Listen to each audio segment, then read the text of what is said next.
Hello, welcome back to the Quarantine Theater Company. Tonight we're going to be doing a fun little read here. The Brady Bunch movie, not the one you've seen. This is a completely different draft, apparently. I didn't realize that when I decided to do it, but hey, we work with what we've got. But tonight we've got a really fun cast for you. I think it's going to be great. Doing scene description and being our Alice, we've got Travis. Angie's going to be our Carol and also Cindy. We've got Logan with us. He's going to be our Mike and our Bobby. And then we've got Jared. He's going to be our Greg tonight. We've got George, who is our Peter. Nicole's going to be our Marcia, and I am going to be Jan. So without further ado, let's rock this. The Brady Bunch movie. A screenplay by Sherwood Schwartz and Lloyd J. Schwartz, December 29th, 1992. Third draft, Polish. Wow. Fade in, Brady theme over main title credits, The Brady Bunch. Yeah, the familiar checkboard, Brady, blue, just as we always saw at the beginning of the television show. Carol, Marcia, Jane, Cindy all pop on the screen. Then Mike, Greg, Peter, Bobby pop onto the screen, and we are amazed at the similarity of the new Bradys to the original Bradys. Mike and Greg sport the 1970s big curly hair, and Peter and Bobby's hair is long, too. Carol has her flip, which all America remembers except for me. Marissa and Jan have their beautiful long hair before, and Cindy, the youngest one, in curls. Jan wears glasses, as she did in the later episodes. As the theme continues, they all look around in every direction. Then Alice, in her unremovable blue uniform, takes her place in the center box just as the theme ends. End main title credits, exterior Brady's house day, establishing the very familiar Brady house in all its suburban glory. That's a funny one. Interior boys bedroom day, close angle bathroom door. Greg's fist pounds on the door, and we pull back and whine to see the frustrated Greg, Peter, and Bobby, as well as the familiar bunk bedded boys' bedroom. The boys are in robes and pajamas.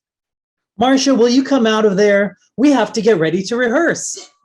Yeah, stop brushing your hair. Marcia, I gotta go. Interior kids' bathroom. 63, 64, 65. Interior girls' bedroom. On this side of the door, Jan and Cindy in pajamas are equally antsy and huddled at the door. We want to get in there, Marcia. We've got hair too, you know. Cindy pulls her own trademark pigtails in opposite directions. I've got hair on both sides. Interior kids' bathroom. 72, 73, 74. Interior boys' bedroom. Bobby is dancing from one foot to another because he's in the 70s.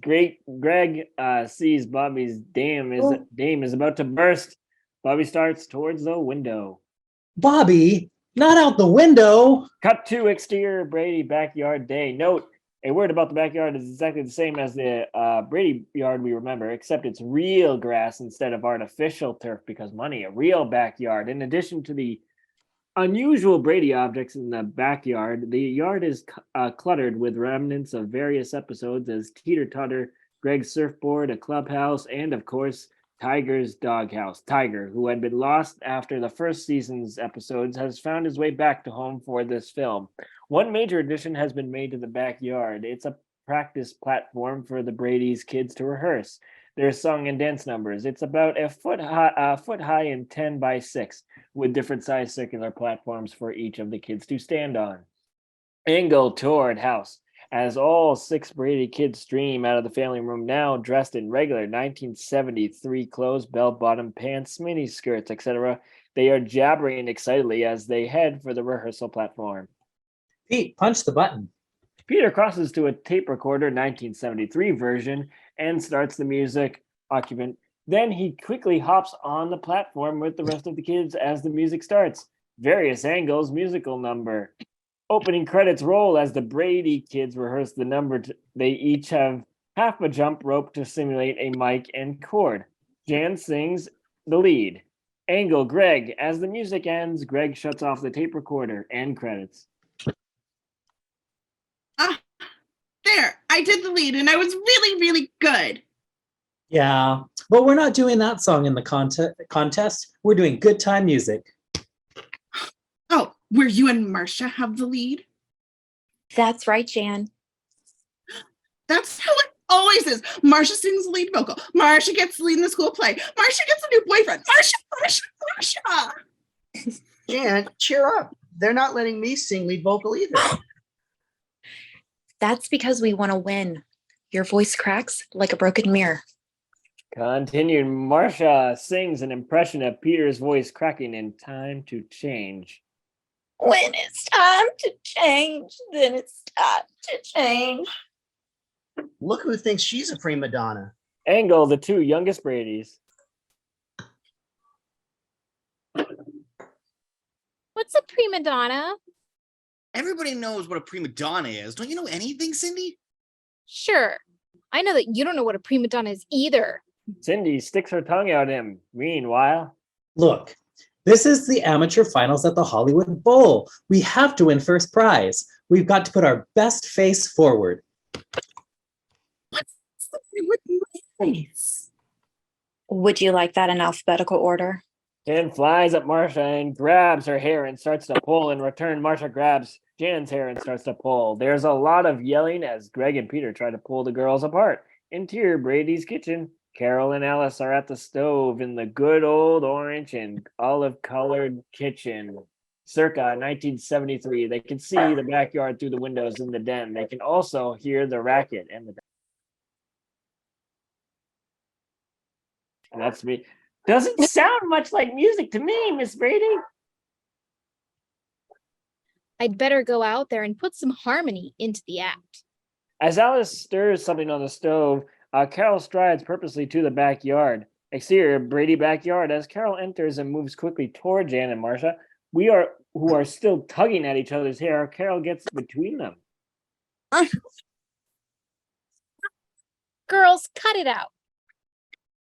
As the girls separate, Jan started it. No, I didn't. Marcia started it the day I was born. We're Brady's. Brady's don't fight with each other. those are magic words. Sorry, Mom. Now, why don't you change into your regular clothes so you'll be ready for dinner when Dad gets home? Now that order has been restored. Carol returns to the house, dissolved to exterior Brady house night, establishing shot interior Brady's living room. Taking a look around, it's exactly as remembered from the open step stairway to the ceramic horse. Carol is in the alcove at the dining room table and is fluffing up the floral centerpiece, one of her primary occupations. Angle the door. Mike enters with his briefcase and calls out the expected. Honey, I'm home. Back to scene, perking up at the news. She meets him in the center of the room. She kisses him. He savors it. Greetings like that, I should stop by 2 or 3 times a day. Just what I told the milkman. They share a laugh. Mike puts down his briefcase. Well, which one of the kids needs a lecture? How'd you guess? No guess. Between us, we've got 6 kids. Somebody always needs a lecture. Jan. Marcia. Marsha. Interior Mike's den night, the small room just off the living room. It's down 3 steps of the love seat and drafting table. It's the Brady equivalent of the woodshed. Jan is hearing it from Mike and Carol. Marcia. That's all I hear. It's enough to make me puke. Brady's don't talk like that.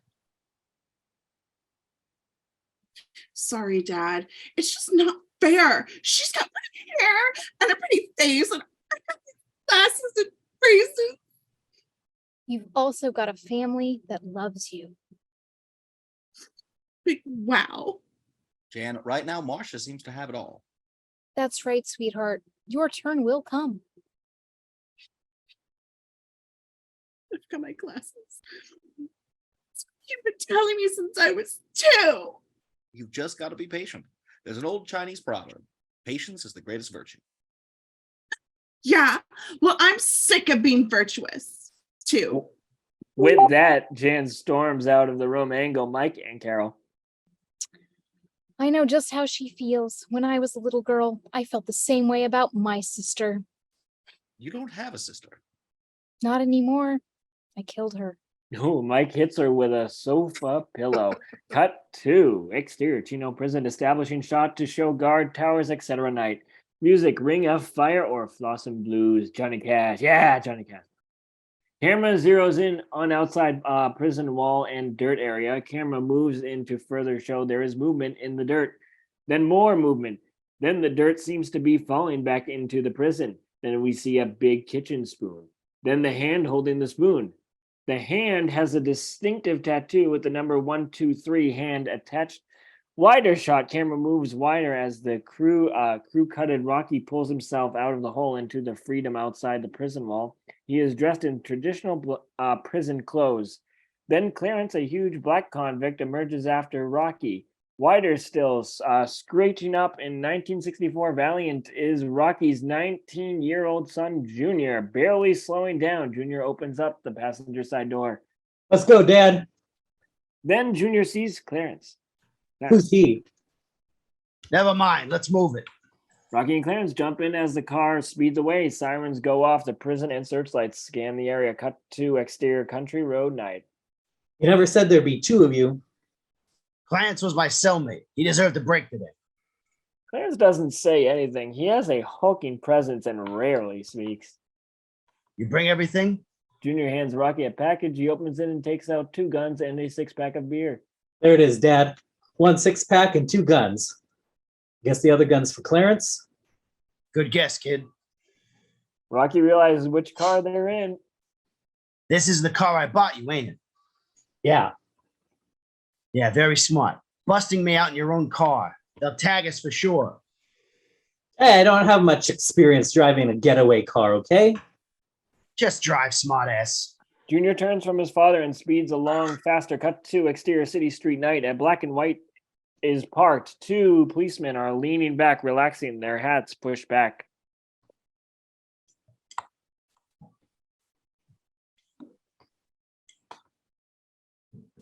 All righty. Finally, a few minutes to relax. Yeah, it's been a rough night.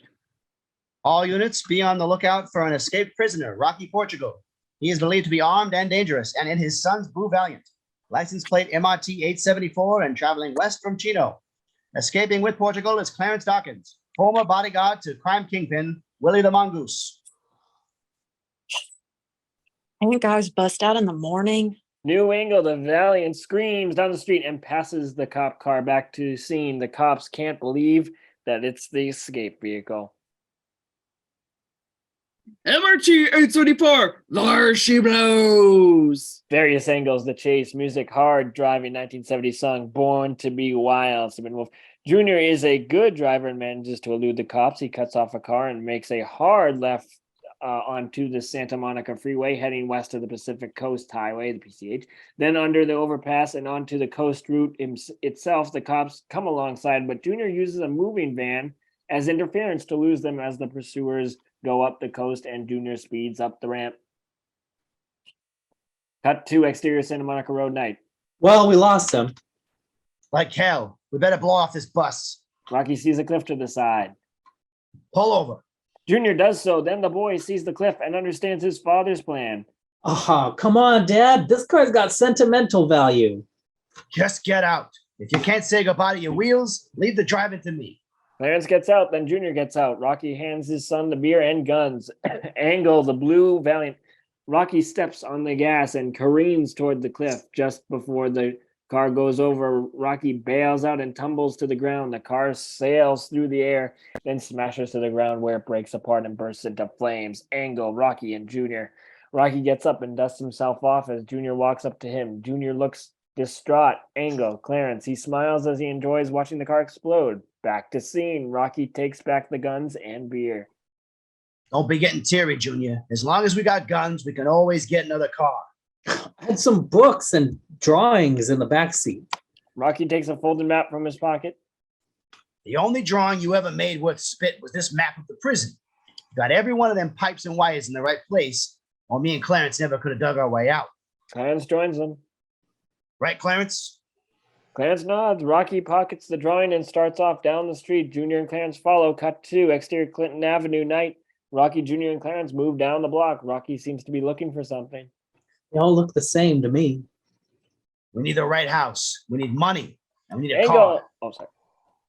Angle. Houses pan shot. Rocky's POV. Rocky and Junior look at the houses when the camera lingers at the Brady house. It seems to have a faint glow around it, and the muted strands of the Brady theme make it even more obvious that their choice will be back to scene. That's the house, Junior. You sure?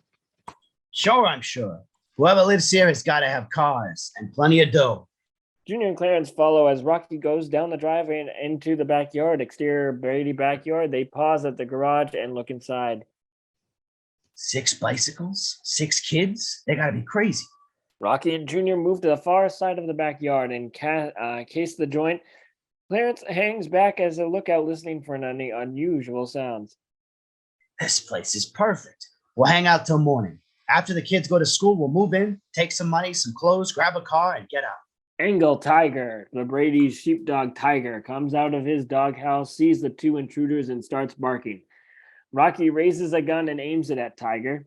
Junior pulls his arm down. Dad, it's just a dog. Tiger ignores the warning and keeps barking. Cut to interior Mike and Carol's bedroom. Mike and Carol hear Tiger and wake up. They turn on the lamps and the nightstands. Both of their bathrobes are carefully laid out on the foot of his bed. Mike, is that Tiger? It must be. It's the only dog we've got.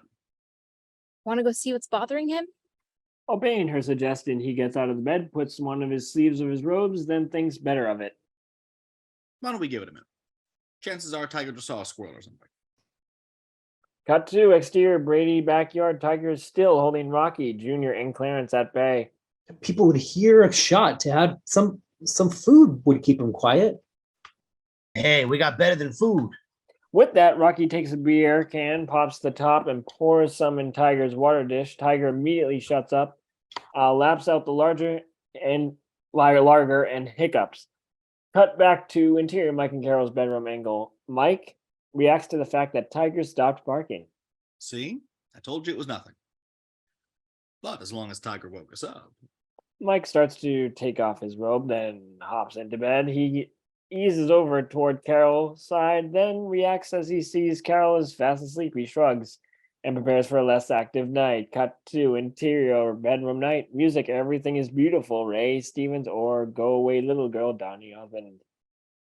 Continue as camera surveys the room as seen in the first scene. Each wall area is individualized for the child sleeping in the bed underneath it. Cindy has a pretty picture of a cat. Marcia has a picture of Daryl.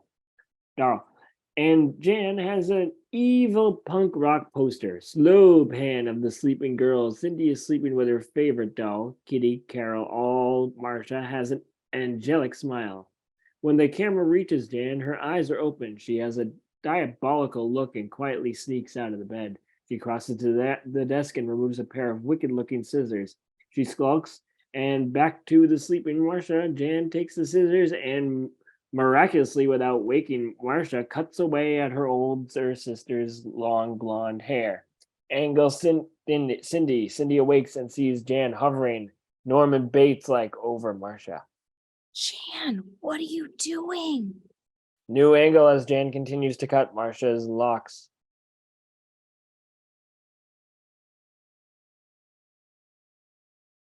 What, Jan? I couldn't hear you. Something I should have done a long time ago. You shouldn't do that to Marcia. She's so pretty. Yeah? Well, I'm a little sick of everybody telling me how pretty my Marcia is. Stop it right now. You know something? You really bug me too. Jan crosses quickly to Cindy and with a well-timed slip, clips off the Cindy's pigtails, twirling it like a trophy. She hops to her bed and settles down victoriously. Continued. Jan, no! Jan, no! Cindy screams. This wakes up the shorn Marcia, who feels her head and crosses the mirror. She screams in anguish. Now Marcia and Cindy are both screaming and Jan is smiling. Finally. Jan, Jan, Close angle, Jan in bed with a contented smile. Jan is blissfully asleep. Jan, wake up for school. New angle, we pull back and discover it's all a dream. Both Marcia and Cindy have all their hair. Jan looks at both of them. Darn it! What's the matter? I was just dreaming. Was it a nightmare? No. Best dream I ever had. As Jane gets out of bed and heads for the bathroom. Greg, Peter, Bobby, you better not be in there. I've got to go. She enters, cut to exterior Brady's house, establishing day, theme over, a cut inside to a tier. Excuse me. Brady's kitchen angle, the chart. Taking a good portion of the wall is the activity chart. Each of the kids has a column, and written is in the day's activities. On Sundays, church is for each, but the other days have cheerleading practice, little league football practice, glee club, drama class, sunflower girls, frontier scouts, etc., etc. Pull back to find Alice is making breakfast. She has a plate of hot cakes and puts them on the table. She whistles her Alice whistle. Hot cakes, everybody!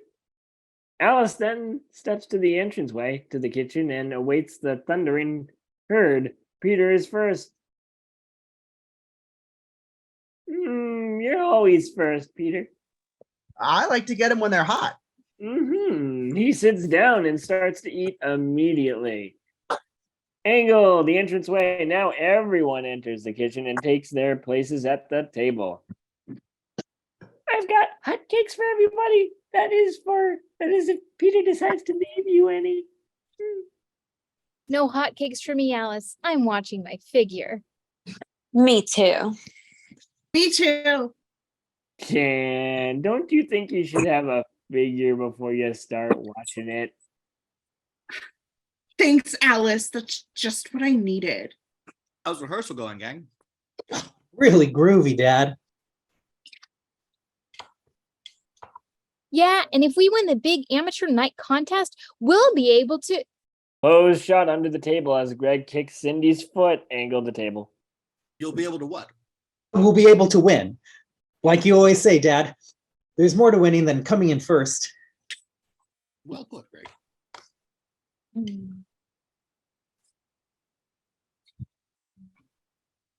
Are you going to rehearse this afternoon? Not today. I've got football practice. I've got cheerleading practice. Got detention. I'm bringing in my volcano for the science fair. I'm hoping for a major eruption.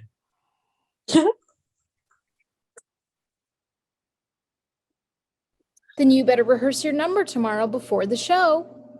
My Sunflower Girl troupe is meeting here. I've got my Little League game.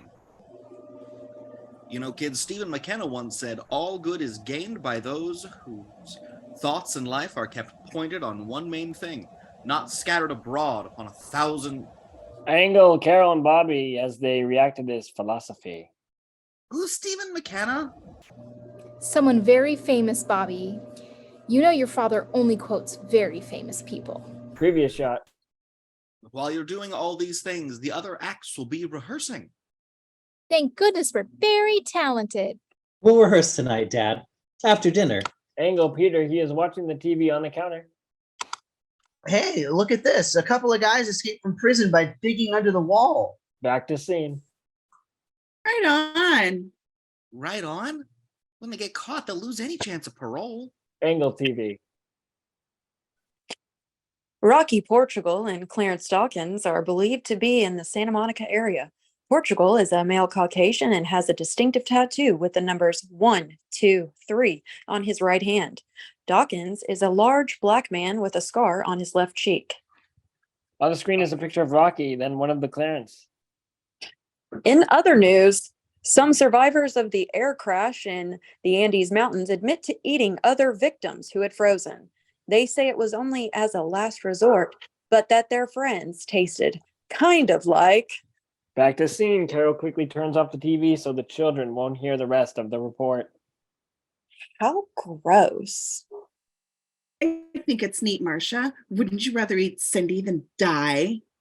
Mom, tell Jan to stop. Jan, it's not nice to talk about eating your sister. Your mother's right. Not at breakfast, anyway. Mike looks at his watch and realizes he's late. Gotta run. Big Riverside project. We've all got to go. Let's head them up and move them out. All right, all lunch eaters line up. The kids get in line, and Alice grabs a lunch at a time, and like a pitching machine, delivers it to the proper child. Bobby and Cindy are the only ones with lunch boxes. I'll be home this afternoon, Alice. I've got my anti-smoking committee or my anti-graffiti committee. I'm not exactly sure, but I know it's my anti-something committee. The family all ad-lib goodbyes to Alice and leaves. They exit through the interior Brady family room and across through the before exiting into exterior Brady backyard. The Brady's family crosses to the two cars. Mike takes Greg and Marcia. Carol takes Brady, Jan, Bobby, and Cindy. They buckle their seatbelts and drive out, and we pan to the edge of the garage where Rocky and Junior steps out. There really are 6 kids. What were they thinking? Okay, everybody's gone. Let's get in and get out. That's my boy. But first, Rocky adds a little more beer to Tiger's water dish. Tiger immediately starts to lap it up. Then Rocky and Junior move to the family room door and enter interior kitchen. Alice finishes clearing the table and goes into her room. Just as she exits, Rocky and Junior enter the kitchen. A near miss, they stop to munch on a few leftover hotcakes. They think they're alone in the house now. Rocky looks around critically. an orange kitchen. How can anybody eat in here? Interior Alice's bedroom, a Spartan maid's room with a smiling picture of Sam tucked into the mirror. Also, a picture of Alice with the Brady family on the dresser. Alice enters and goes to her phone for the nightstand. She starts to dial. Intercut, interior Sam's butcher shop. Sam, the butcher, and Alice, the longtime boyfriend, is helping a customer, Mrs. Stone. Shocker, is in the small establishment. Are these lamb chops fresh, Mrs. Stone? Last night while I was sleeping, I counted them while jumping over a fence. She laughs at his own joke.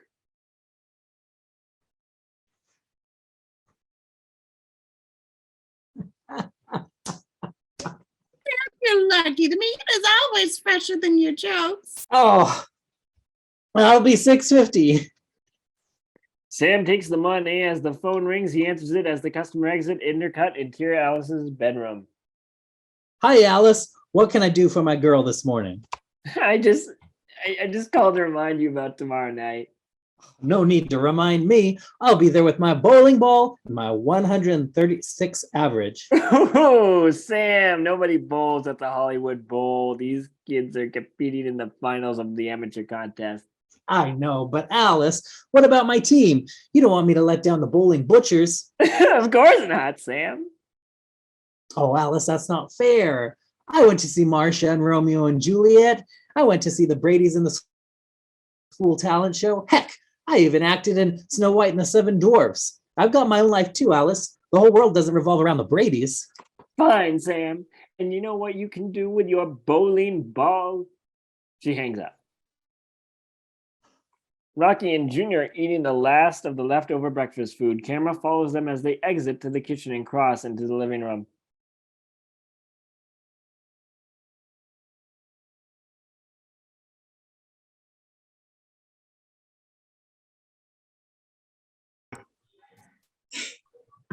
Hey, look at this place. Junior examines it. What? Travis. Oh, I see. Travis, Okay. you skipped ahead. Nope, Travis. I did? What did I miss? I thought it was Clarence picks up the ceramic horse. Rocky taps it. Plaster of Paris. Junk. Junior picks up the vase. Maybe this is worth something. Junior examines it. No, it's broken and glued back together. The only thing I hate worse than rich guys is cheap rich guys. He smashes the vase for spite. Rocky leads to the others toward the stairs. While we're waiting for Mom to come back with the car, let's scope out the rest of the place. As soon as they disappear around the upstairs hallway, Alice enters with a dust rag. She finds the pieces of the vase, shakes her head. Peter, you're in trouble again. She puts the pieces back together and moves up the stairway, dusting and the banister on her way up. Interior Mike and Carol's bedroom, Rocky is opening all the drawers. He looks through a jewelry box, finds several gold chains. He hands them to Clarence, who bites on them and shakes his head. The guy's too cheap to buy his wife real gold. He's keeping it all in cash someplace. Why don't we just grab a car and go? Why do we need so much money? Clarence has some friends who can make us some fake IDs and passports so we can get out of the country.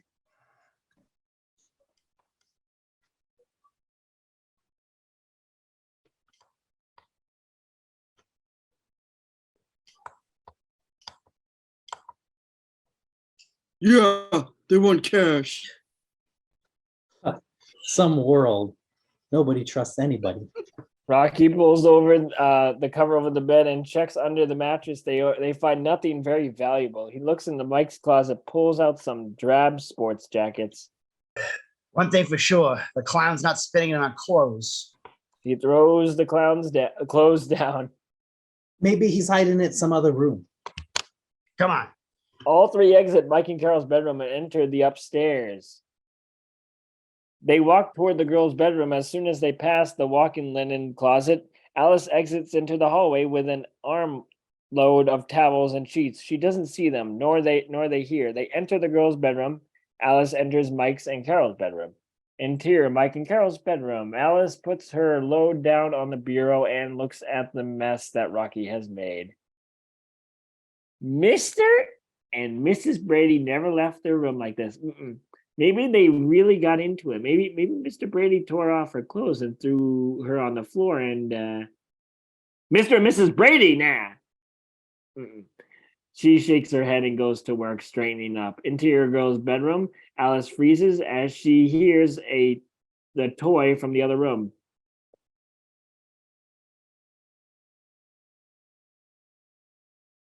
A duck goes quack, quack. Alice looks around for a weapon in the girl's bedroom. All she can find is an umbrella with a 60s flower design. Scared, sacred, but determined, she starts through the bedroom to the boy's bedroom. She knocks into the desk as she goes. Interior boy's bedroom. Rocky freezes as he hears the noise from the boy's bedroom. We've got company.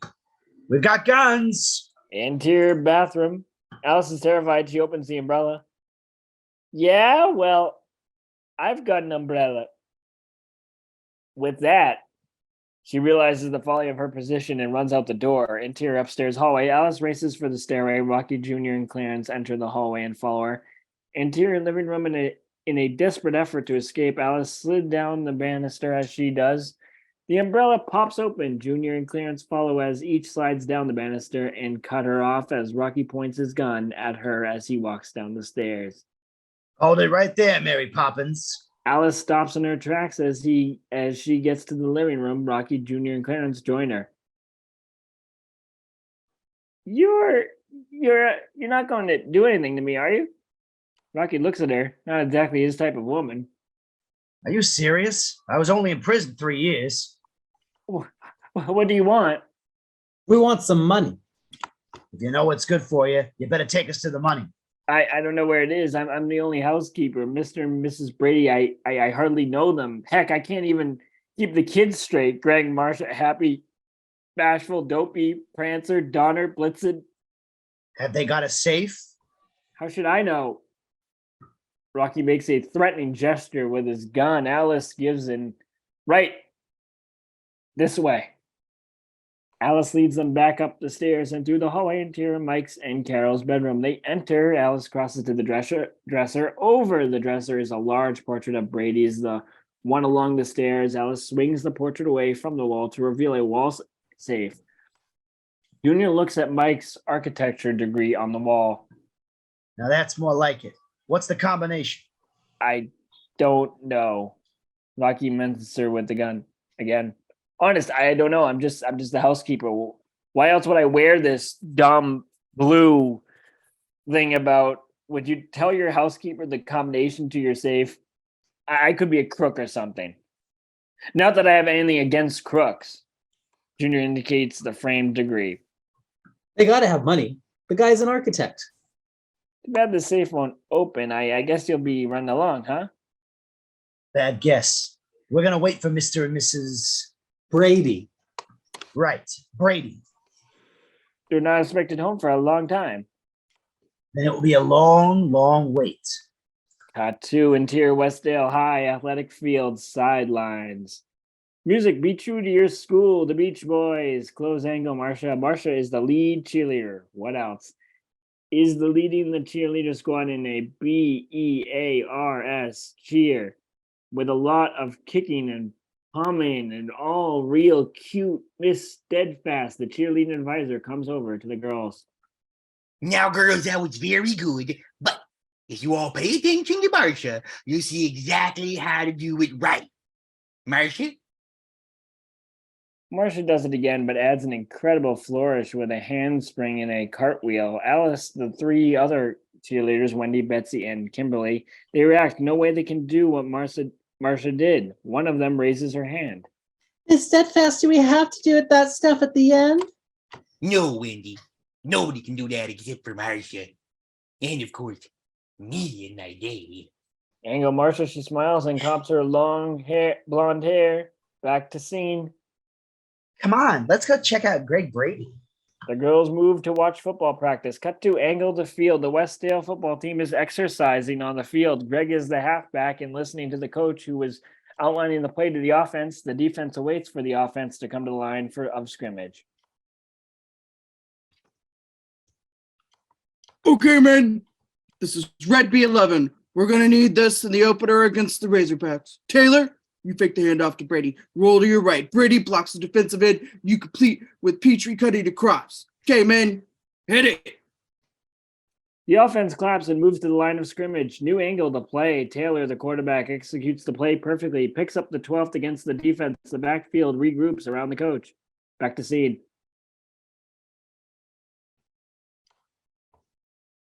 Once we run this, they'll be looking for it. From the same formation, Taylor will fake the ball to Brady. Get Petrie. You do your thing and drift to the middle. But Brady will drift into the flat and get quick pass from Taylor. And then Brady should have a clear path up the sideline. And it's blue 11.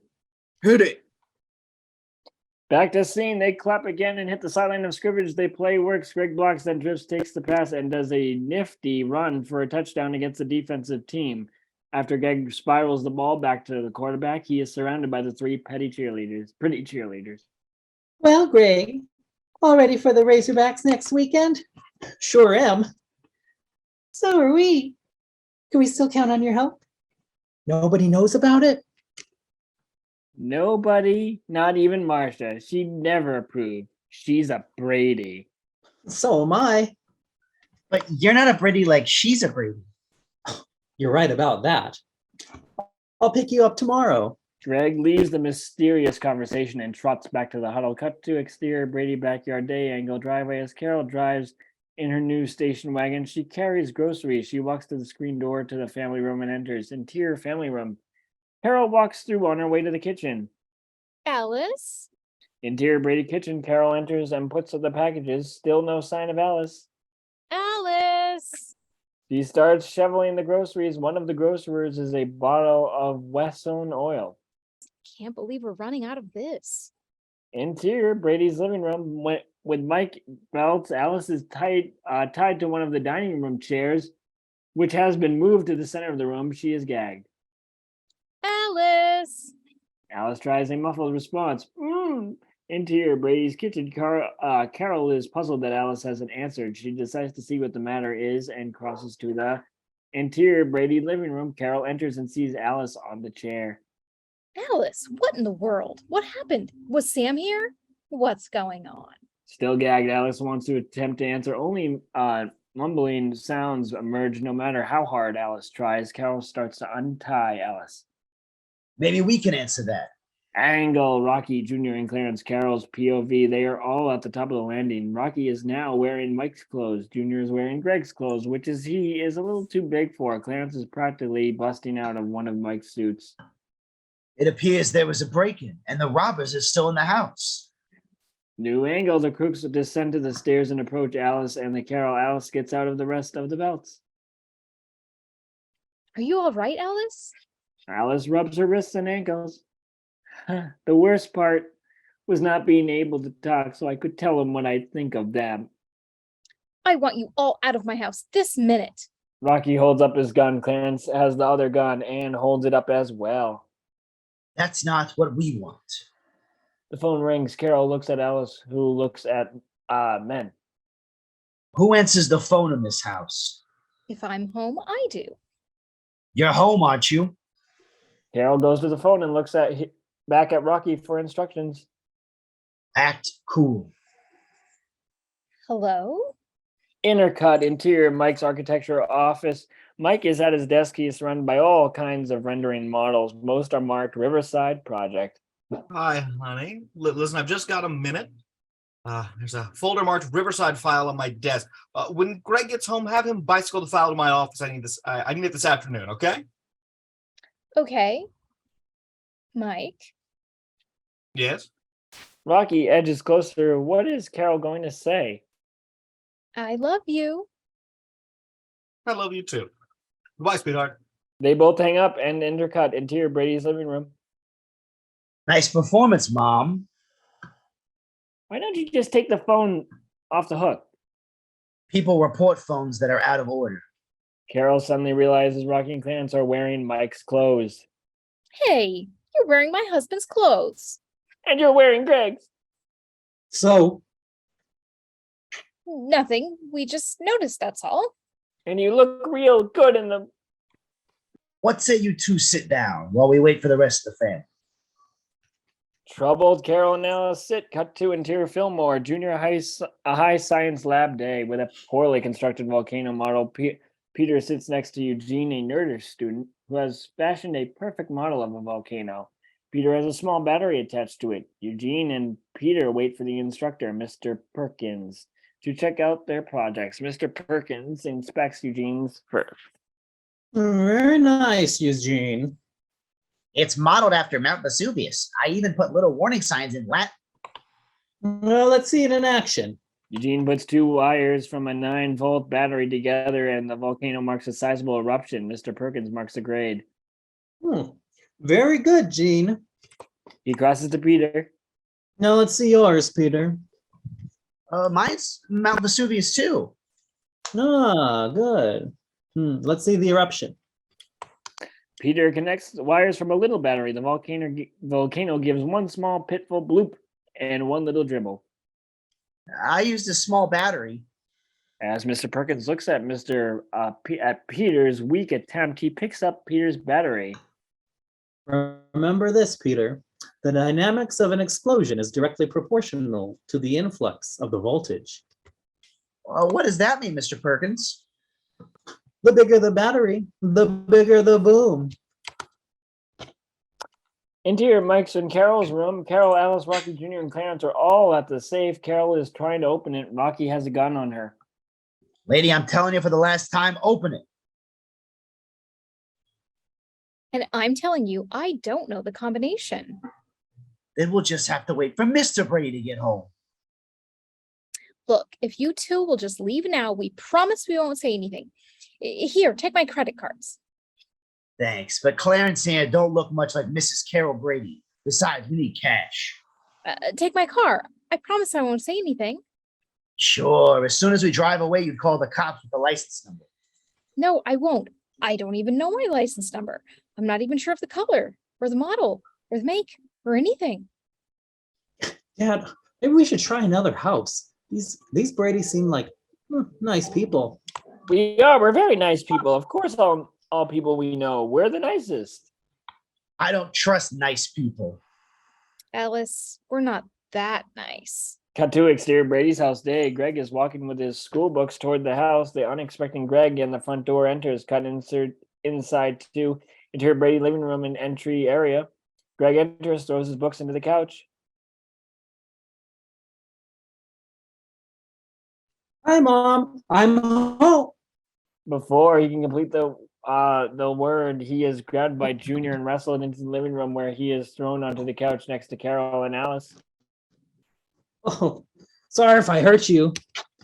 You didn't hurt me, but when I get through with you, you'll wish. Carol stops Greg by pointing to the Rocky and Clarence, who holds guns on them. Yo wish what, cowboy?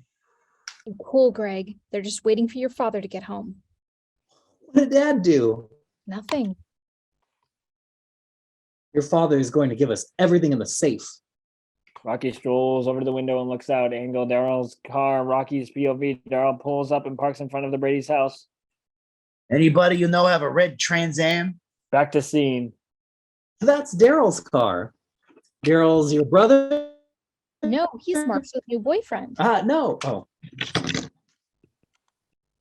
Cut outside to exterior Brady's house front sidewalk. Music close to you. The Carpenters, Marcia and Daryl are parked in front of the house. It's gooey pre-kissy face.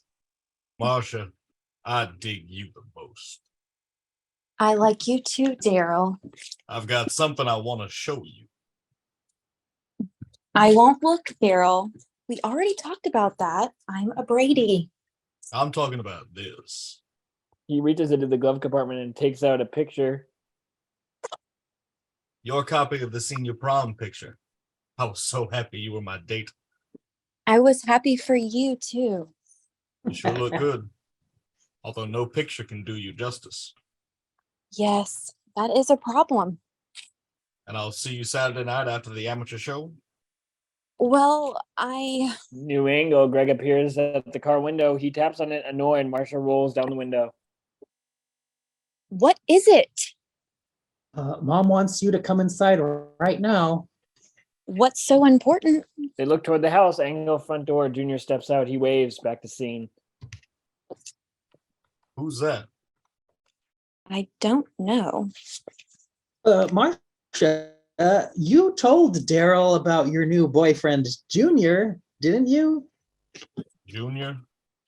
Honestly, Daryl, I don't know what Greg's talking about. Come on in, Marcia. You know how jealous Junior gets. Marcia allows herself to be ushered toward the house as the perplexed Daryl drives away. Angle, Greg, and Marcia. Greg, Brady, I'll never talk to you again as long as I live. That might be sooner than you think. As Marcia is puzzled and she and Greg disappear to the house, flip to interior Brady's living room. It's a quiet moment as Rocky holds his gun on Carol. Alice and Greg and Marcia angle the door. Peter and Jan enter. They stop in their tracks in the entry area as they see what's happening. Come on in, join the party. Peter notices the hand holding the gun. Continue. Hey, I saw you on TV. The 1, 2, 3 tattoo on your hand. You're Rocky Portugal. That's right, kid. You broke out of prison. That's really cool. Then Peter sees Clarence. And you're Clarence Dawkins. Clarence just nods. Wow. I'm glad you're impressed, kid. Now, why don't you sit down before I kill you? Peter immediately sits on the couch with the others. Jan passes by Junior. Did you break out of prison too? No. But he's my son, and he's the guy who sprung me, and he's as tough as we are. He's kind of cute too. Jan sits on the couch very deliberately close to Junior. Angle the front door. Bobby and Cindy return home, both carrying lunch boxes. They didn't see what's happening immediately, and Cindy yells as she enters. Mom, Bobby arrested me in school again. I had to, Mom. She was running in the halls. Now they see the Rocky and Clarence holding guns on their family. Cindy responds with a loud scream. She keeps screaming. Mom, tell her to shut up. Carol goes to Cindy. Angle, Carol, and Cindy. Things are okay, sweetheart. No, they're not. She screams again. Angle, the kitchen. Tiger enters barking. He has heard the scream. He starts for Rocky. Angle, Rocky, Bobby, and Cindy. Junior, take care of the dog. Please don't hurt Tiger. We'll report you to the ASPCA. Junior exits the kitchen for a moment as Rocky guards the Brady's. Angle, Bobby. He reaches out into his lunchbox and pulls out his water pistol. He aims it at Rocky. Back to scene. Might as well put down your weapon, mister. I got a gun too. Rocky looks at Bobby. Yeah, but mine isn't leaking. Bobby looks at his squirt gun. Indeed, water is running out of it. Rocky takes the gun from Bobby's hand and squirts water in the little boy's face. Folks, this ain't no game. We don't care if we have to shoot all of you. Cindy screams again. Everyone looks at her. She stops. I can't help it. Getting shot scares me. Angle, Junior, and Tiger. With Tiger on at his heels, Junior returns with a beer can in a bowl. Junior pops it open and pours it for Tiger, who laps it to the beer happily, belches and staggers off. Back to scene. You can't keep us here like this. Yes, we can. You kids go to your rooms. If you try anything funny, your mommy's a memory. Exterior Brady's house, late afternoon. Mike Brady drives his convertible into the driveway outside to exterior living room. He enters angrily. Hi, honey, I'm home. Carol enters from the kitchen. Mike, I have something to tell you. Well, first, I have something to tell you. I made a simple request: have Greg bring the Riverside drawings to my office. How tough is that? They didn't arrive, and I'm meeting with those people tomorrow. The most important meeting of my life. Greg, I want to see you in my den. Mike starts to his den. But Mike, It'll have to wait. Carol shrugs and Mike disappears into the den. Angle the stairway. Greg appears. He passes Carol as he descends. Does Dad know? not yet. Interior Mike's den. Mike is fuming. Greg enters. Dad? Look, Dad, when you lost my blueprints on your bike that time, I thought you'd learn some responsibility, but apparently I was wrong.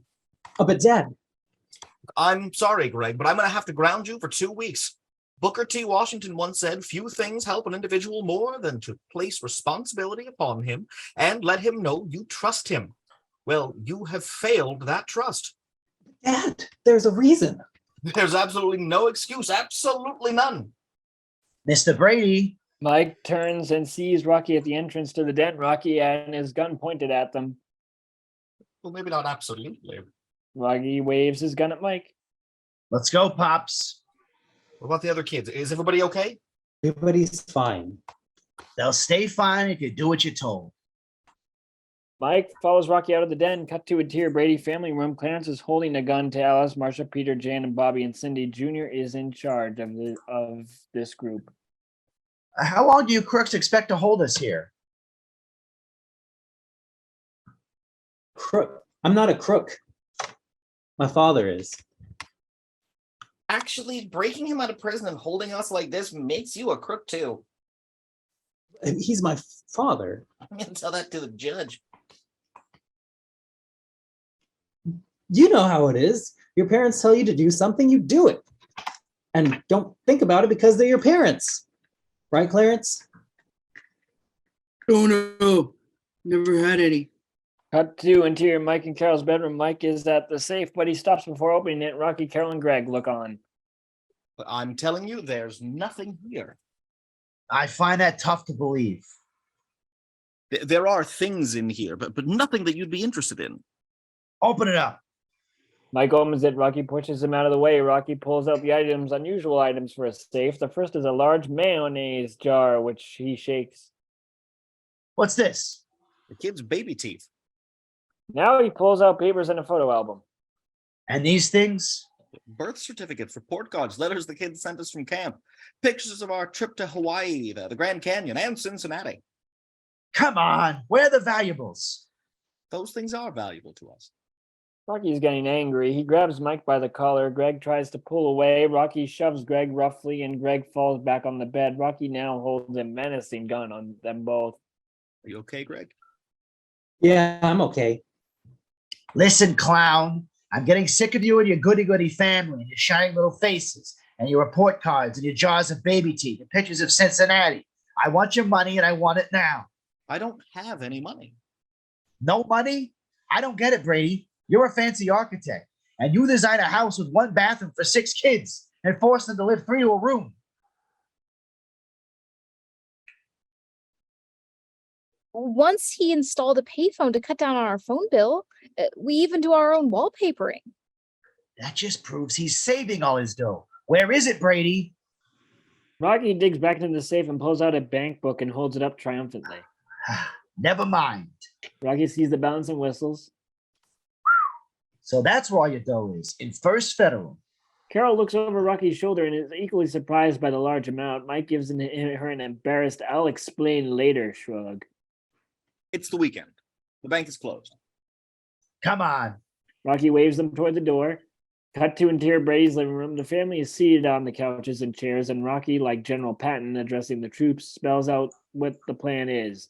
Jan has positioned herself next to Junior. Cindy holds Kitty Carryall. Because the bank won't open till Monday, me and Junior and Clarence have decided to spend a fun-filled weekend with your family. The others react to this news. Then on Monday, I'm going to the bank with your dad, and he's going to pay us handsomely for entertaining you people in your own house. Rocky laughs at his own remark. What about our act at the bowl Saturday night? And my Little League game. And my cheerleader practice. And my sunflower girl meeting. What? What are you people talking about? We have a very active family. If we don't show up for all our activities, people will be suspicious. If I were you, I'd leave right now. Well, you ain't us. But we don't want anybody nosing around you. Okay, you can do all the things you're talking about. Ad-libs What? of excited victory until Nobody try anything funny, like calling the cops, for instance. Get your hands off of her. Well, here come the Marines. Calm down. Nothing's going to happen to her as long as you all behave. Kids, get washed up for dinner. Clarence, go along with them. I'll just stay here with Mrs. Brady. Suit yourself. Cindy leaves her doll on the couch and joins her family. They go off to wash out. Interior living room dining area night. The Brady family members are all in their traditional places in their seats. 2 chairs are pulled up on either side of Cal for Rocky and Junior. Rocky has his gun on the table next to him. Junior sits next to Marcia. Jan is none too pleased. Clarence sits in another chair next to Cindy, who is close to screaming at all times. He is an eating machine and pays no attention to anything going on at the dinner table. Alice brings out a platter of food and puts it down. Rocky immediately digs in and has an awful eating habit. Everyone looks at him. Well, what's the matter? Haven't you ever seen a man eat before? We'd like to say grace. Well, say what you want. I'm eating. As Rocky stuffs his face. Thank you, Lord, for the bounties you have given us, and please continue to look out for us at all times, especially this weekend. Amen. Amen.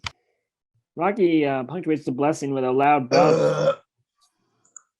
Cindy screams. Peter stands up, and as he heads for the kitchen, Rocky grabs his gun. Hey, I'm just getting some ketchup. Okay, kid. But remember, I don't like surprises. Interior kitchen. Alice is cooking dinner. Peter comes to her. Alice, do we still have those big cell batteries that we took on the camping trip? They're on the surface porch. Why? Peter doesn't answer. He disappears to the service porch. Interior dining room area. Marcia and Junior. Would you care for some gravy? I'd love some. Marcia ladles some gravy on his food. As she does, she brushes against him. He enjoys the contact. Thanks. Angle Jan. Jan sees Marcia scoring. Give him some more gravy, Marcia. Be sure to lay it on real thick. Interior kitchen. Peter is at the refrigerator, then ducks down. 3 very large batteries are hooked together, and a wire runs out of them. Angle the wire. We follow the wire. Peter has a rigged electric charge to run under Rocky's chair. He starts connecting the terminals. Unbeknownst to him, interior living room dining area as the Bradys continue to pass the room from to the other. Mike tries to put his family at ease. You okay, sis? Look,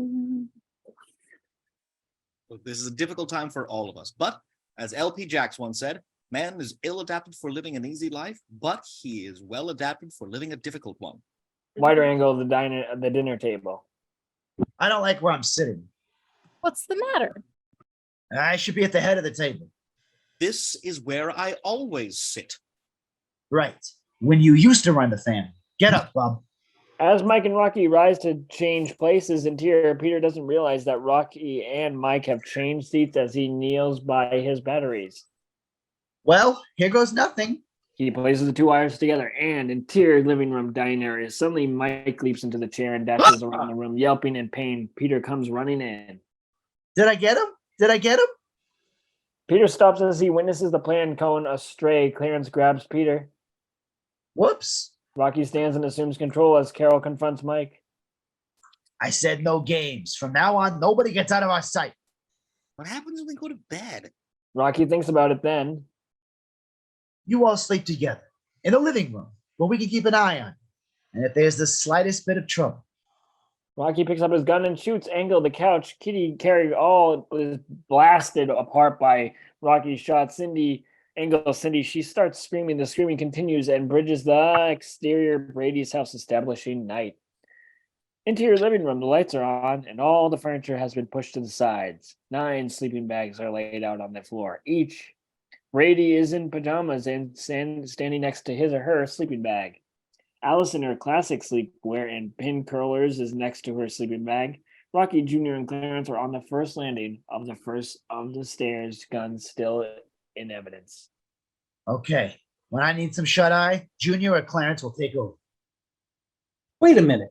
We are going to rehearse tonight. That's right. Tomorrow's the big amateur contest at the Hollywood Bowl. You're performing at the bowl? Yes, we have to win that contest tomorrow night. It's real important. Too bad. No rehearsal, no bowl.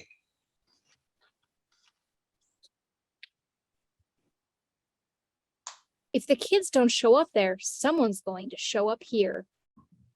What do we care, Dad? Let them rehearse. Maybe you're right. Great. Let's rehearse. The kids get up, start out. Where are you going? To perform in the backyard. You rehearse right here, or you don't rehearse at all. I guess we rehearse right here.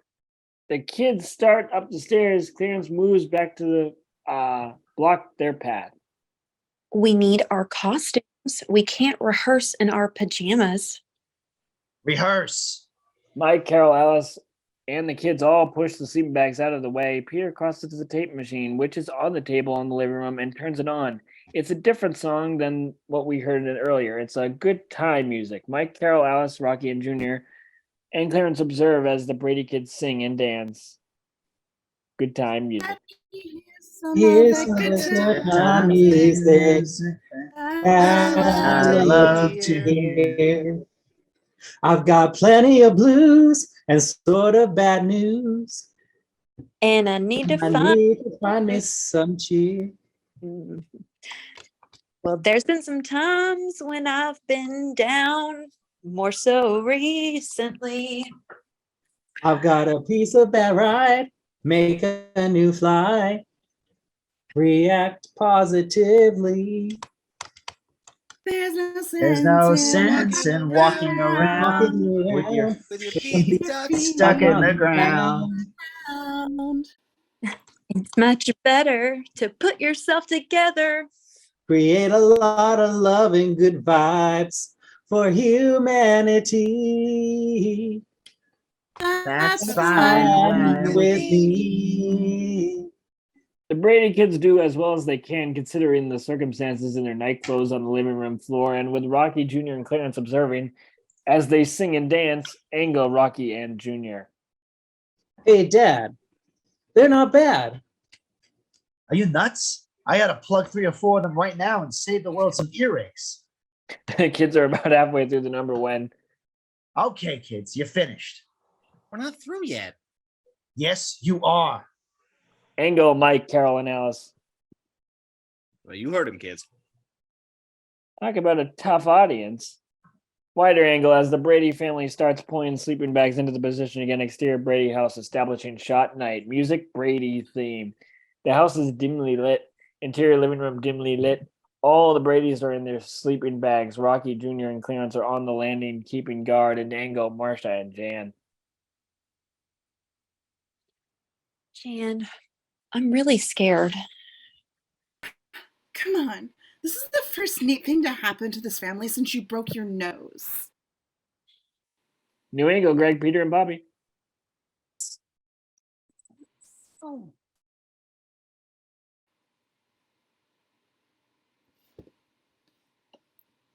I have to go to the bathroom. What do you want us to do? Pee for you?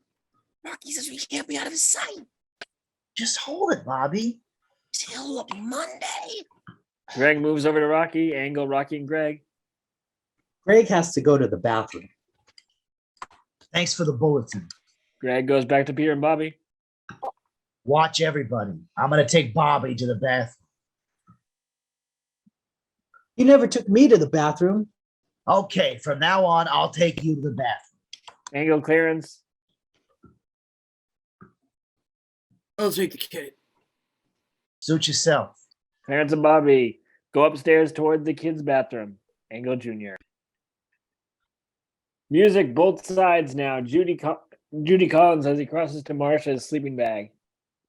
Marcia, I'm sorry about all of this.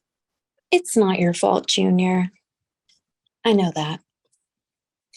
If things were different, I mean, if I weren't who I am and you weren't who you are, do you think there might be a chance, That's hard to say. then it's not a no? Angle, Jan, and Cindy, they are witnesses to this whole thing, and Jan is jealous once more. What does she have that I don't have? Junior? Interior boys and girls bathroom. Bobby is peeing. Clarence is nearby. Clarence, do they have bathrooms in prison? No. It's terrible. Well, you guys just gotta hold it while you're in there? They got toilets in the cells. But cells don't have doors. Just bars, right? The whole front is just bars. And everybody can just look in and see what you're doing? Yeah. I sure don't want to go to prison.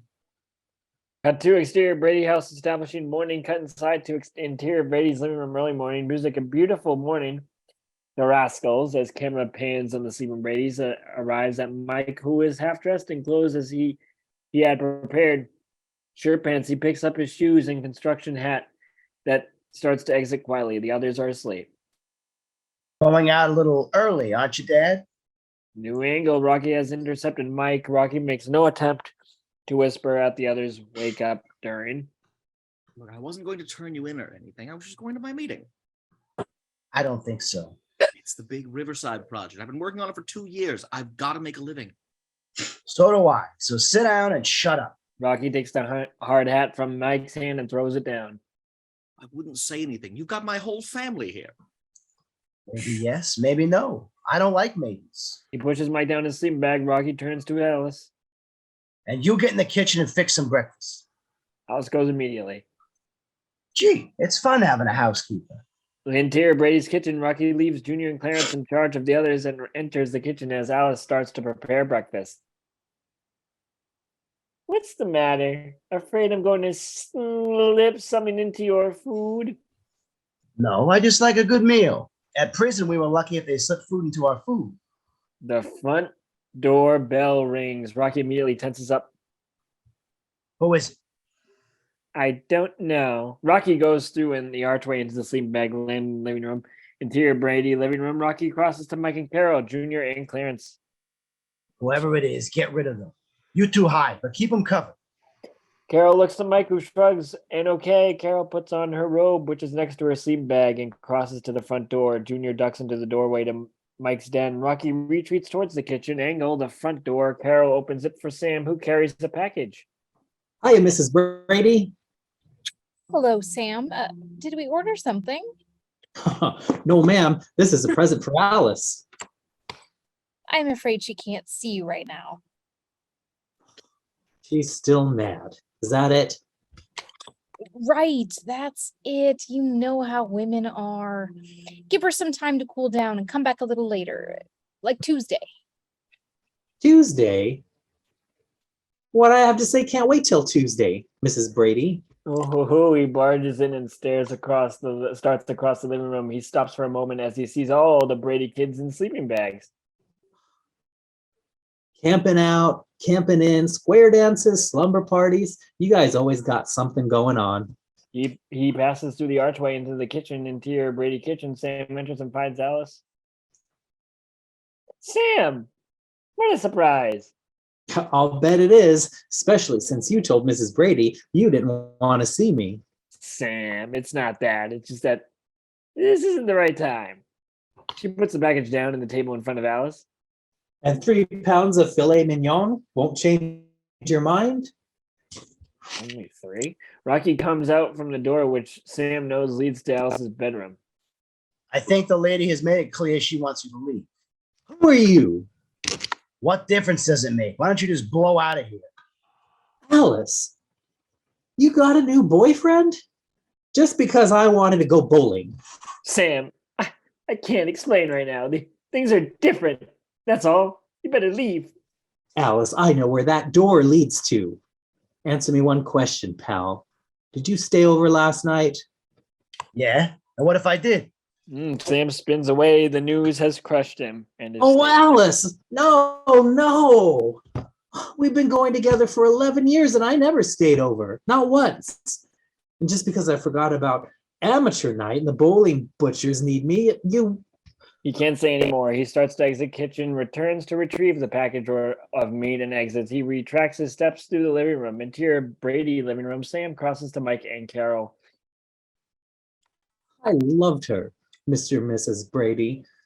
I let the best thing I ever happened to me get away. Now I know how ground roll feels going through the grinder. Oh, that awful imagery. Sam leaves, angles the Brady. They are upset about Sam and Alice and also discouraged as this possible chance at rescue has disappeared.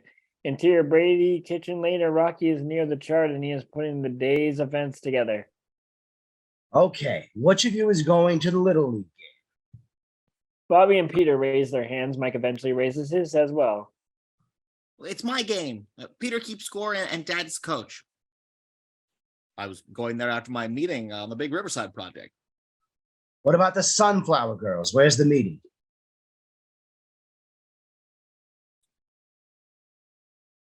It's here. Mommy's the troop leader. Little League games, Sunflower Girl meetings. You people make me sick. Dad, they're just involved with their kids. So, I'm involved with you, ain't I? Not the same. Who asked you? Okay, here's the way it's going to be. Junior, you go to the Little League game with Dad and the 2 boys. I'll stay here with Clarence and watch Mom and everybody else. Angle Greg. He crosses to Rocky. Could I talk to you for a second? Yeah? What is it, kid? New angle as Greg pulls Rocky into interior laundry room.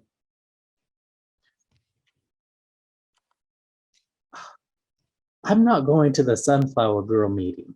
I've got to go out. It wasn't on the chart. It's something Mom and Dad don't know about. You mean it's something you shouldn't be doing? Yeah. There's hope for you yet, kid.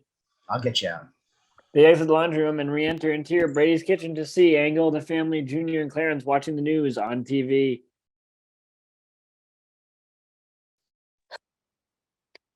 All right. Here is a further update on the prison escape by Rocky Portugal and Clarence Dawkins.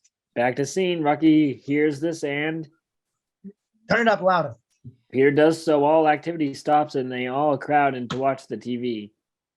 Police have announced in Santa Monica that they found that burned remains of a car belonging to Portugal's son, Junior. Both Portugal's and Clarence Dawkins are considered armed and dangerous and are believed to be in the local area. Use extreme caution. In other news, actress Elizabeth Taylor marries for the 5th time and swears this time it's gonna be the last. Rocky turns off the TV and turns to Junior.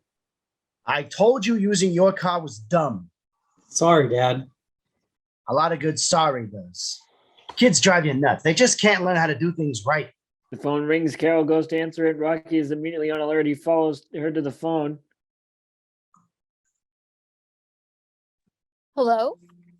Exterior Riverside project. Indeed, it's a vast dirt and area near a riverside. The foundation has already been dug, and the large construction tractors are standing by for the next phase. Mr. Phillips, Mike's boss, is there with 2 businessmen. He is using a construction crew phone and is angry.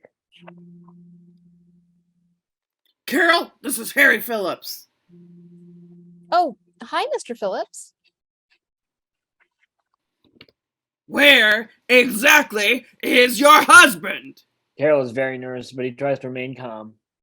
He's here? That's the problem. He's supposed to be here. I better let him explain. If that's possible. Mike takes a breath and takes his phone. Rocky is nearby, gun poised. Hi, Mr. Phillips. Brady, do you know what you're doing at home? You're risking of blowing this whole deal, this multi-million-dollar deal. I realize that. Get down here right away. Mike turns to Rocky, desperately upset. He wants me to go down there right away. Tell him you can't. But he's my boss. What can I say? Angle, Marcia, and Carol.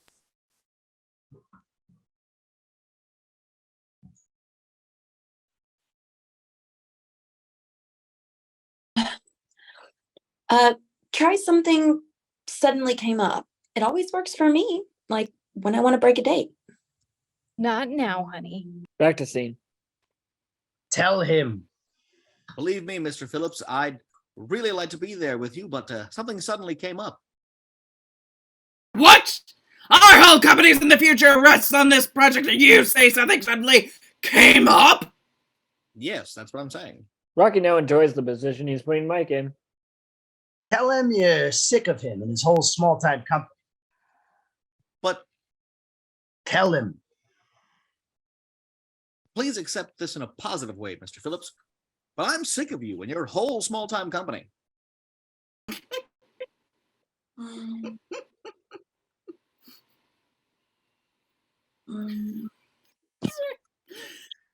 Brady, I was thinking of making you a partner. Now, if I could do it legally, I'll have your license revoked as an architect. Oh, Mr. Phillips, please don't. Call him a rotten scumbag. Rocky holds the gun up to Carol. Call him a rotten scumbucket or I'll kill your wife. Mike sees he has absolutely no alternative. Mr. Phillips, one more thing. You're a rotten scumbucket. Philip hangs up, turns to the waiting businessman.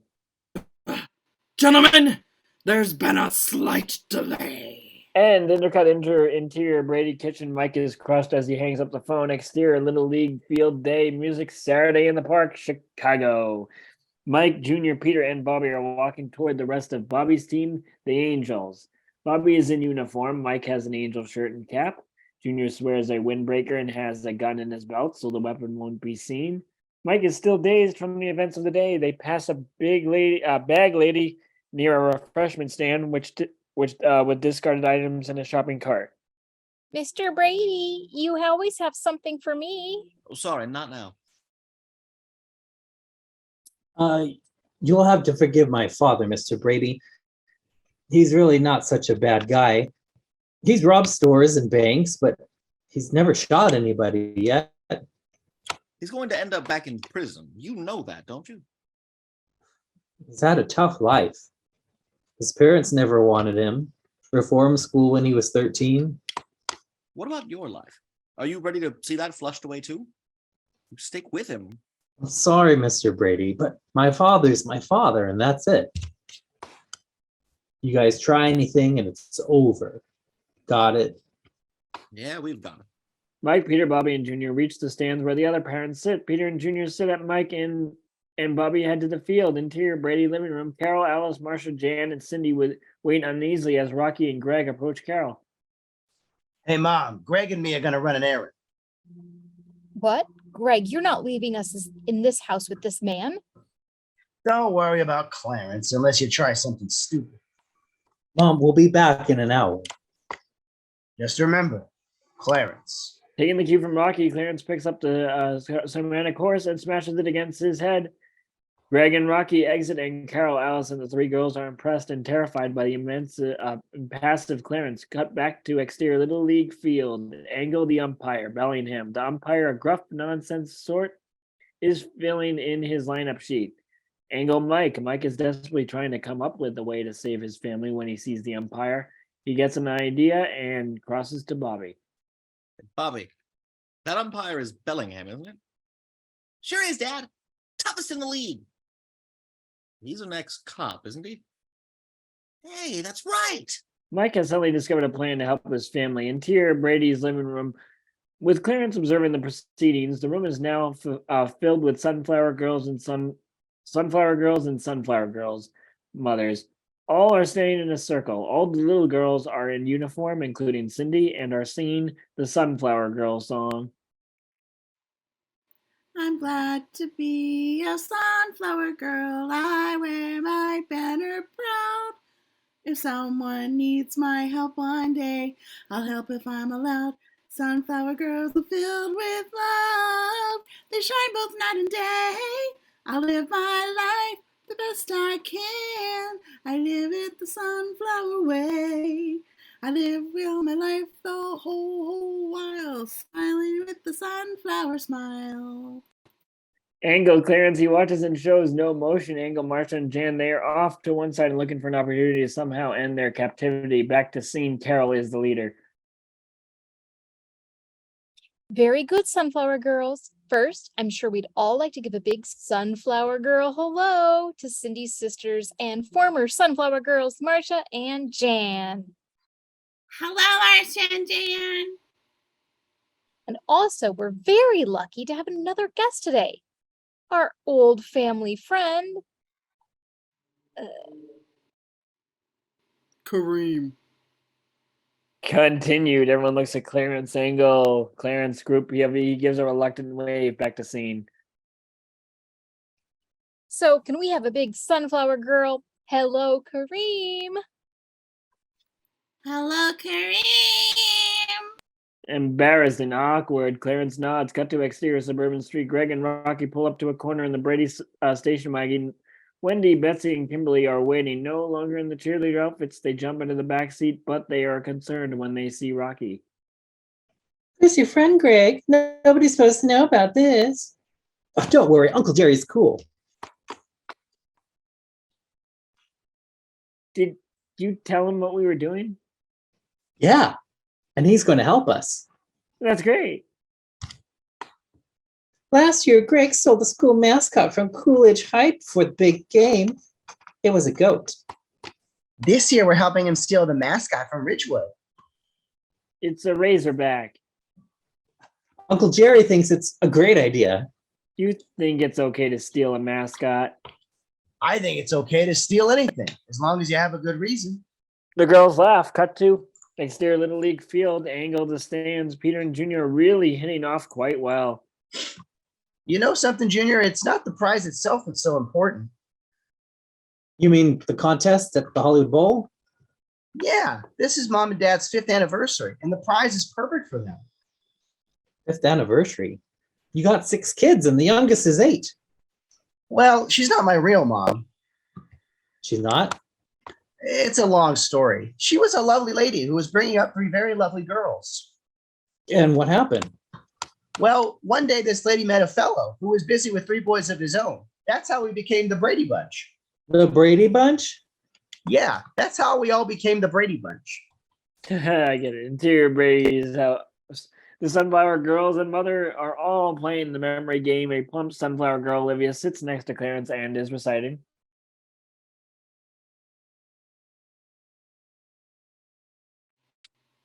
Minute.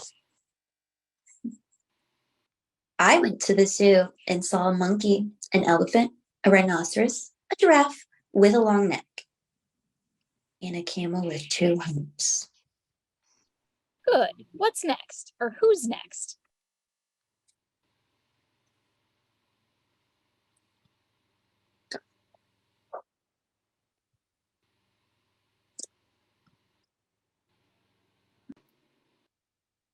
I'm next. I went to the zoo and I saw a monkey and an elephant and a rhinoceros and a giraffe with a long neck, a camel with 2 humps, and a great big tiger.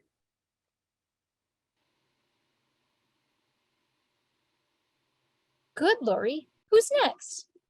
How about Kareem? All eyes turn to Clarence. Me? Sure, all new guests have to play. It's the Sunflower Girls' way of making you feel welcome. Well... Kareem should play. Right, Sunflower Girls? The Sunflower Girls all ad-lib agreement. Sydney is forced to appeal to him. Please, Kareem. Clarence gives it into the pressure. I went to the zoo, saw a monkey, an elephant, rhinoceros, giraffe with a long neck, camel with 2 humps, a great big tiger, and a black and white zebra all locked in their cells. Cages. A lot of innocent animals in cages. The others are all puzzled by this as we exterior Ridgewood High near the gymnasium. Jim, Greg, Rocky, and the 3 pom-pom girls pull up in the station wagon next to Jim, painted boldly on a sign as a chair-linked fence. It's a cartoon of a razorback. Angle, Greg's POV. The gym is behind a locked chain link fence, and a student guard is poised sentry. That's what I heard. They're guarding the Razorback. Probably because of what you did last year. Check out that big lock. Hey, don't worry, girls. Leave it to Uncle Jerry. Exterior Brady backyard. The plywood platform is pushed to the side. The Sunflower Girls are lined up for a 3-legged race. The winners get to take home the extra chocolate chip cookies. Angle, the kitchen. Alice can be seen baking cookies through the screen. Angle, Olivia, and her parents, they can practically smell the cookies from the backyard. Talk about incentive. Various angles, the 3-legged race. Music, joy to the world, 3 dog. Yeah, 3 dog night. The Olivia team is leading. Various mothers root for their daughters. Angle, clearance. He's an observer on the watch for any false moves and is starting to smile more and more. Various angles, the race, the Olivia team wins. Clarence is happier than ever. Exterior Little League field. Bobby is on the mound. Bases are loaded. He throws a wild pitch. All 4, take your base. The batter goes to first. A run walks in. The next batter strides confidently to the plate. Bobby winds up and throws a pitch that soars over the backstop. Angle, refreshment stand. The ball smashes into a pyramid display of soft drink cans and knocks them all over. Back to scene. Timeout. The umpire walks out of the mound and signals for Mike to come from the dugout. Brady, get your kid out of here before he kills somebody. You're an ex-cop, right? Look, I need help. Your pitcher is the one who needs help. Oh, Mike looks towards the stands. Angle, Peter, and Junior. Mike's POV. Junior senses something fishy and stares at Mike. Back to scene. It's a matter of life and death. Get somebody else out here, or it will be. Mike knows he can stand any longer. He signals to shortstop to take over, and Mike returns to the dugout. Exterior Ridgewood High. Greg enters and stops at the chain link fence to talk to the student guard. How's it going?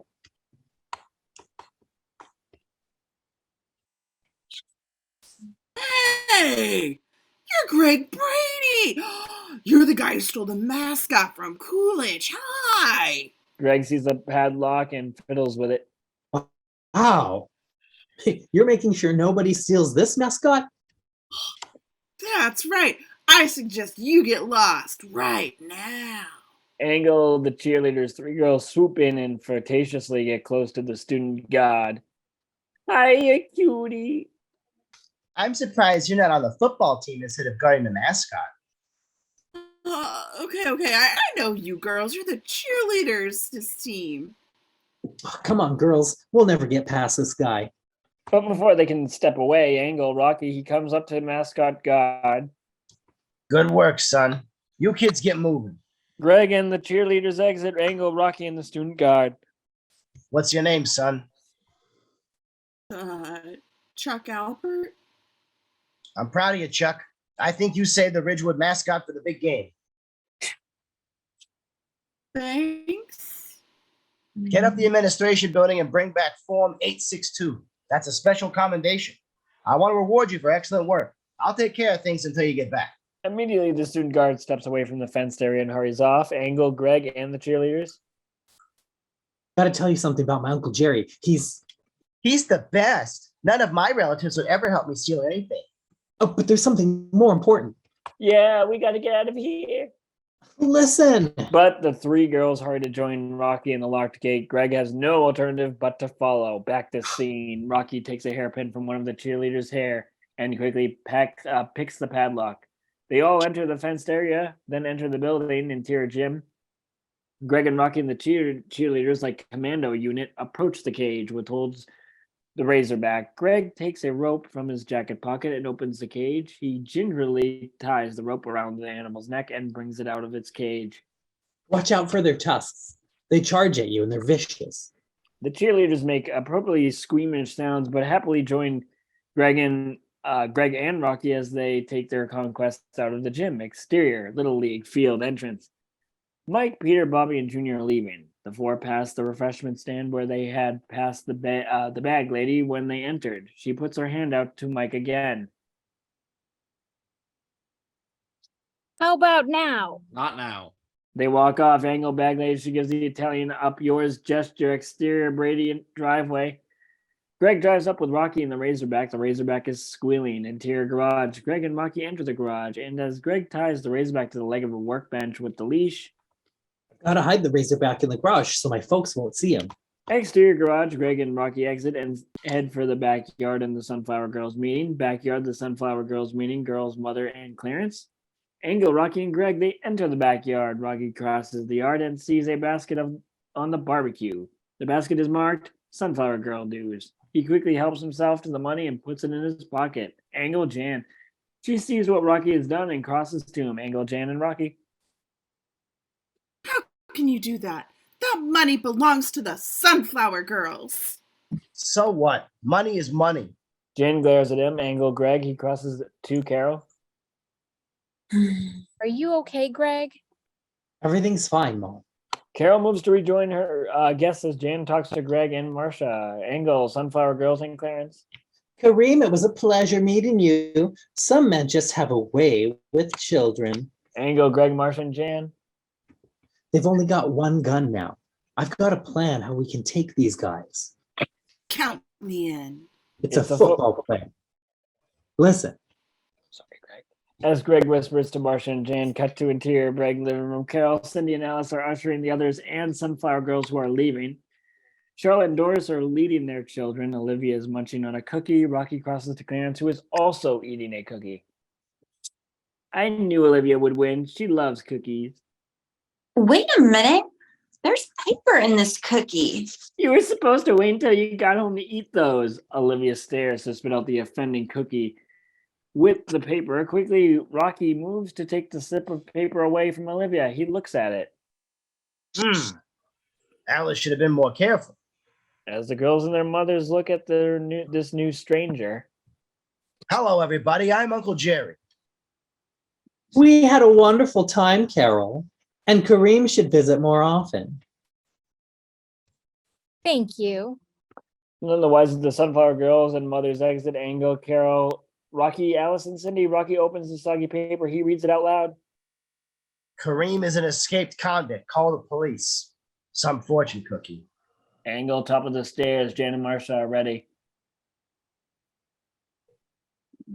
Hey, Rocky. Back to scene. What? Wider angle. I don't think you're so tough. I think you'd make a real cute Sunflower Girl. Hey, don't get me mad. Just because you're a kid, that doesn't mean you're safe. Rocky pulls out the gun and stares to rush the stairs. Greg, according to the plan, blocks him. Marcia does a cheerleading flip down the stairs and ends with a cartwheel in which she knocks the gun from Rocky's hand. The gun flies through the air and lands at Cindy's feet. Various angles. Carol, Alice, Greg, Marcia, Jan, Cindy, Rocky, and Clarence. The moment is frozen in time. All Cindy has to do is pick up the gun. Cindy, pick up the gun. Pick up the gun, sweetheart. Instead, Cindy screams. This gives Rocky the time he needs to grab the gun and resume command. Nice try, kids. Angle the front door. Mike, Peter, Bobby Jr. return to the game. The Brady men are depressed. Hi, honey. We're home. Wider angle. How'd you do, Bobby? We lost. So would we. Angle the kitchen. Tiger bounds and scratches of Junior's leg. Back to scene. Fill him up. Junior follows a happy tiger in the kitchen to give him some more beer. Rocky waves his gun to Mike's group on the landing. While you were away, Pop, I had a little trouble with your family. Mike comes to Carol immediately. Is everybody okay, honey? Yeah, they're okay. But they gave me trouble, and I don't like trouble. Hey, how'd you make out at the game? Into your kitchen as Junior pours beer for a tiger who laps it up enthusiastically. No problem. But Mr. Brady doesn't know diddly about baseball. Junior returns to the living room, interior living room. Look, we got to stay here till Monday, and you guys got to behave yourselves. The Brady's all not in agreement. Until then, we're going to stick close to you, including the Hollywood Bowl.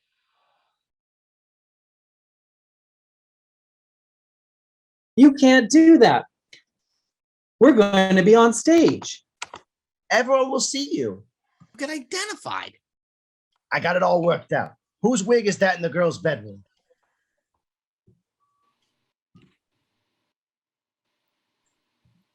What wig? It's mine. The one I wore when I didn't want blonde hair like Marcia and Cindy.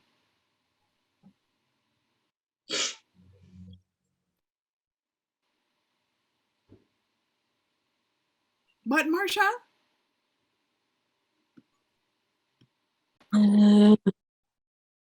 I thought you got rid of that.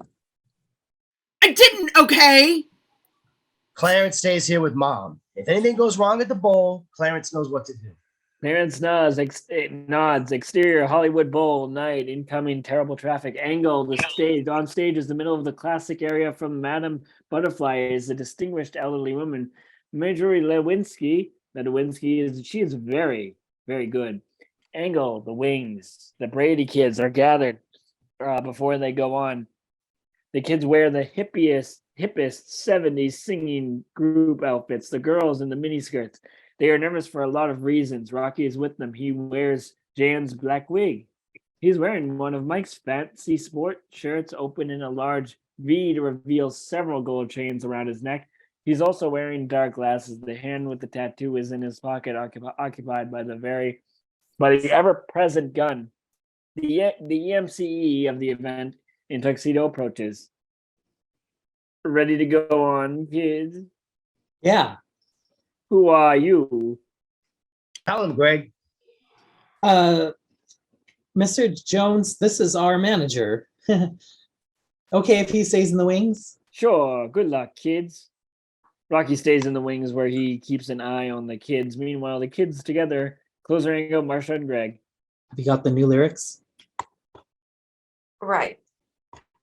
Angle the stage. Midori, the opera singer, finishes the number to enormous applause. Wider angle, the whole audience packed a classic observance of early 1970s mood and wardrobe, polyester clothes, long sideburns, behind hairstyles, etc. Angle in the wings, Mike, Alex, Rocky, and Junior. New angle the stage. The EMC goes to the microphone. And the next act is a real crowd pleaser. Patties, prancing, poodles. As barking is heard, cut to interior Brady living room. Carol and Clarence are not saying anything. Finally. Clarence, you were very good with children today. That's what the lady said. Never had much to do with kids before. Maybe you should be working with children. I don't know. Being a crook is the only job I've ever had. Interior garage, the Razorbacks gons and gons of the rope. Then, with a yank, breaks free and starts off the garage. Cut back to exterior Hollywood Bowl night, angled the stage. The last act is a group of youngsters who call themselves the Silver Platters. The Brady kids run out on stage. They get set on the intro starts. Angle, two members of the audience, interior Daryl, Sam, they didn't come together. They just happen to be sitting next to one another. Hey, you're Marsha's boyfriend, aren't you? You, right there. Hey, you. I think your name is Daryl.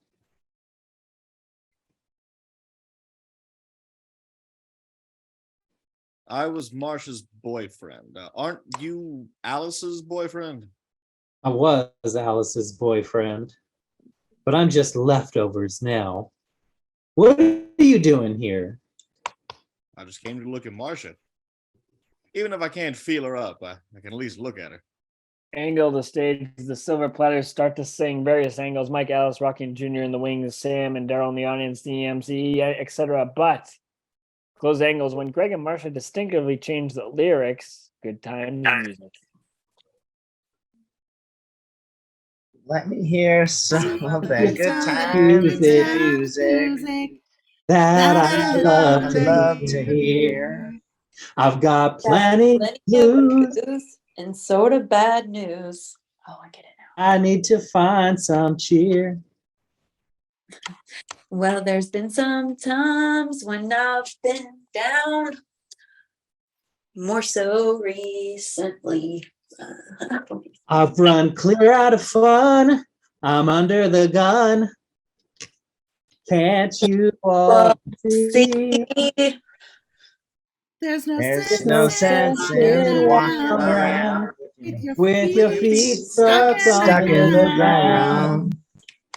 Try to envision getting out of prison. Create a lot of love and good vibes for humanity. That's fine That's with fine Fine with line with me. me. Let me Let me hear hear some some of of Some that that of good good that time good time time music music that that I I love love to to hear. hear. I've got plenty of blues. And sort of bad news. And I need to find me some cheer. Here. Well, there have been some times when I've been down, more so recently. Let me confide. I've had a rocky ride. Can't you all see? There's no sense walking walking around around with your feet with stuck your on feet stuck in the the ground. try to escape and get into shape. Create a lot of love and good vibes for humanity. That's That's fine with fine with me. me. good time Good time music. music. Good Good time time music. music. Good Good time time music. music. Good Good time time music. music. Nice. Angle the audience. They love the song and applaud loudly. Angle Sam and Daryl. Daryl is practically crying. It's okay, kid. Did you see her legs, Sam? Oh, God. Marcia sure can sing. Angle the stage.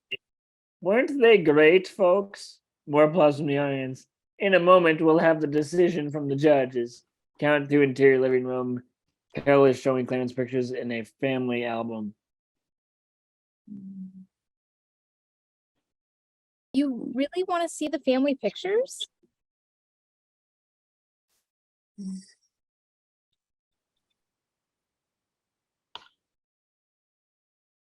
Clarence? Yeah, I was never really part of any family. These are pictures of Marcia when she was really little and New angle, archway to the kitchen. The Razorbacks have gotten into the house and somehow ends running in the living room. Carol and Clarence both react. Carol screams. The hell was that? Greg must have stolen another school mascot. The Razorbacks dash across the living room and starts running up the stairs. Clarence chases after it. You stay put. Angle Carol, she remains seated. Interior living room. A moment later, and the Razorbacks come back downstairs, followed by Clarence. The Razorback dashes across the living room and into the kitchen. It is followed by Clarence.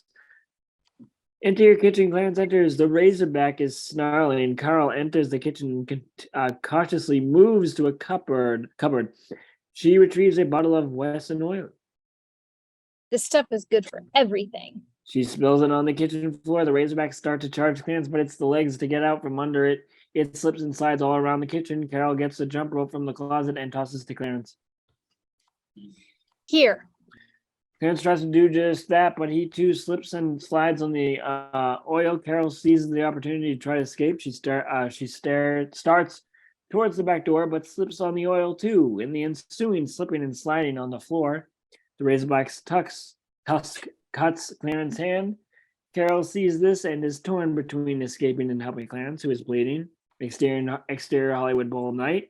Angle the Wings, the opera singer, Mike, Alice, Rocky Jr., and the Brady kids. Patty and her poodles and two of the three others contestants are waiting nervously. Back to scene, an assistant crosses to the EMCE with a slip of paper. This year's runner-up of the Los Angeles Parks and Recreation Amateur Competition is Patty, Prancing Poodles. Angle the Wings, Patty and her Prancing Poodles go out of the stage. Angle the audience, some people applaud. Angle the stage, the EMCE hands Patty a trophy, the dogs bark. Angle Sam and Daryl. I hope the Brady's win. The Brady's always win. Back to scene, Patty and the dogs are gone now. Look what the dogs did. Well, would somebody clean this stage? And the winner of this year's Los Angeles Parks and Recreation competition is the Silver Platters. Angle, Sam, and Daryl. See? Angle the wings. The kids all jumping down with excitement, as do Mike and Alice. I'll angle the kids as they all come out on stage and surround the EMCE. You kids were just great, and here's your prize. 2 round-trip tickets to Paris, France. Angle the audience applauding. Back to stage. 2 tickets for 6 kids. Who's gonna go? Probably the favorite. Our parents. We wanted to win this for their wedding anniversary. You've got 2 lucky parents. Let's get them on stage. England, Mike, and Alice. The MCE assumes Alice is Mrs. Brady. He grabs them and pulls them on stage. Let's hear it for the lucky couple with these 6th grade kids. What a perfect pair. Don't be shy. Give her a kiss. Mike shrugs and kisses Alice. Isn't that wonderful, folks? Angle the audience. They applaud. Angle Mike. Listen, Mr. MC, you've got to help me. That guy over there is... I know, their manager. And you're right. He should be out here taking a bow too. Come on out. Angle Rocky as he comes on stage. Angle the audience as they applaud. Angle the group on stage. Come on, kids. We got contracts to sign, things to do. He grabs them and hustles them, Mike and Alice, off the stage. Angle the audience. They begin to leave the bowl. Angle Mike, Alice, the Brady kids, Rocky and Junior. They come down from the stage and start to exit with the audience. Angle Sam and Daryl as they approach our group. Daryl crosses to Marcia. You were great. I knew you'd win, Marcia. Thanks, Daryl. Angle Alice and Sam. Alice, I just want to say I'm sorry. I gave up my bowling game to be here tonight, but I guess it's too late. Sorry, Sam. I understand how you feel, but what was more important to you was your 123 average. Angle, Daryl, and Marcia. Marcia, I just want you to know I'll always be there for you. I'm just sorry you like him better than me. Daryl, I'm afraid that's why the way that has to be. But at least we'll always have the junior prom. Wider angle, Rocky Jr. and all the Bradys. Rocky and Jr. hustle the Bradys and Alice towards the bowl exit, leaving Sam and Daryl. Angle, Sam and Daryl, they look at each other. Then Looks like we've lost him. No way. Daryl quickly follows Jr. and grabs him. Rocky sees this. Buzz off, kid. Marcia means too much to me. Sorry, Daryl. Angle, Mike, and the family. Rocky and Jr. are detained by Daryl in the big crowd. Mike sees an opportunity and decides to go out for it. Come on, let's go. They dash for the car. Angle, Sam, Daryl, Rocky, and Jr. Rocky and Jr. see the Bradys running. They shake off Daryl to start to follow them through the crowd. Angle, the Bradys, they reach the area marked contestant cars and starts to get into the station wagon. Mike takes out his keys. Dad, let me drive. Greg, I drive a lot safer than you do. I know, Dad. I know. Greg takes the keys. Mike lets them. They pile in and scratch his way. Angle, Rocky, and Jr. They can't find a car with his keys. Then they are in luck. A lady looking very much like Shirley Jones. How wonderful. Is getting out of psychedelically painted bus. Psychedelic. Looking very much like the Partridge family transport. Partridge remembers.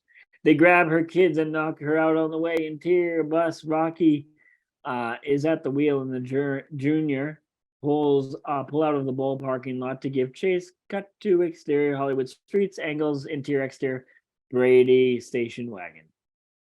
Let's go to the police. Look, we don't have time. Rocky and Junior will get to the house before we do, and we've got to save Mom. We have no idea what Clarence is up to. With this dire thought, interior Brady's kitchen, Clarence and his arm are on the table, and Carol's bandaging his bloody hand like a Trocles? And the lion, the razorback, is tied up in the corner.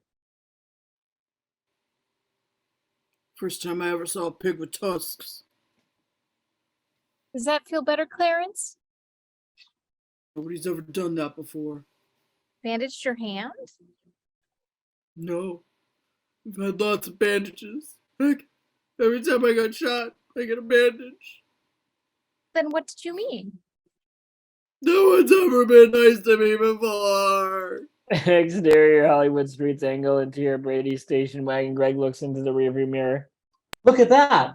Look at what? The Partridge Family's gaining on us.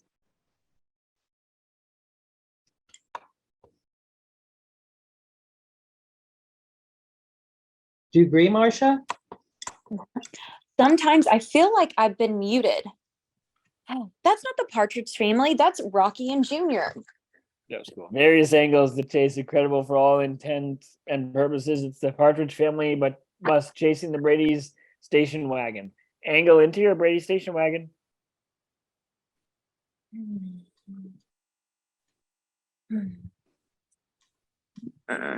It's a bus. All we have is a car. This gives Greg an idea. That's right, Cindy.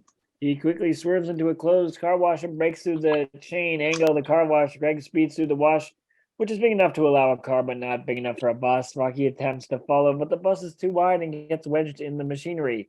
Angle the station wagon. The Brady's pull out of the car wash and head home. Exterior Brady's house. Greg speeds to a stop in front of the house. They all get out of the car and move quickly to the front door. Be quiet and be careful. Interior family room. Clarence and Carol are watching Gilligan's Island. There we go. Rerun. It's the episode where Don Rickles, as a convict, is holding all the castaways hostage. Clarence is laughing hurriedly. Interior Brady living room. The family dashes through the living room toward the kitchen. Angle the Brady kitchen. Mike's POV. There is blood on the floor. Back to scene. Blood. I'm gonna kill him. Mike rushes in. Interior kitchen. He slips into the Wesson oil. He is followed by the others who has slipped as well. This creates enough noise to bring Carol and Clarence from the family room. Honey, are you okay? Mike, I'm fine. But the blood. It's my blood. Clarence got tusked. She points to the razorback. Greg, another mascot. Sorry, Dad. The concert. How did you make out? We won, Mom. Carol starts to hug Greg and the other kids during these congratulations. We're Rocky and Junior. Mike sees an opportunity to get rid of Clarence. Oh, the police caught them. We just came home to give you a chance to get away, Clarence. Get out of here while you still have time. Time for what? Angle living room. Rocky and Junior have returned and are in the living room. Rocky has his gun trained on them. Nice try, Dad. Interior pizza joint music. The junk box plays How Can You Mend a Broken Heart? The Bee Gees, yeah. Sam and Daryl are at a table. A TV is set televising a sporting event with no sound. Sam is drowning his troubles with a pitcher of beer. Daryl is finishing a bottle of Coke. Take it from me, kid. You can't trust women. Not only does Alice drop me for some clown she just met, she forgets my bowling average. 123. That's more than any man can take. My average is 136. If she knew anything about me, it's my bowling average. I loved Marcia. I really did. I mean, sure, I know she thinks she's perfect, but that's not her fault.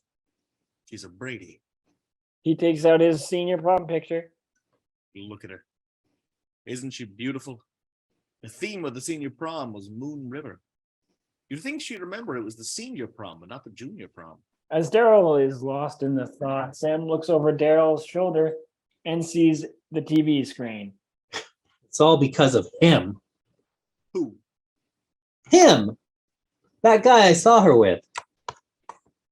Angle TV screen. A picture of Rocky is on the screen. Back to scene. Daryl calls to a bartender. Turn up the volume, will you? The bartender gets a chair and the gooses. Someday somebody's gonna invent a way so they won't have to do this by hand. He turns up the volume. Angle, TV set. Anna's still believed to be in the neighborhood. Remember, Rocky Portugal has a distinctive tattoo on his right hand. It's the number 1, 2, 3. With him is Clarence Dawkins. Angle, Sam and Daryl. 1, 2, 3. Wait, that's him. 1, 2, 3. That's it. Alice was trying to tell me. Oh, I knew she couldn't forget my bowling average. It's not 1, 2, 3. It's 1, 3, 6. Back to scene. Now a high school yearbook photo of a junior. Believed to be with Dawkins in Portugal is Rocky's son, Rocky Jr.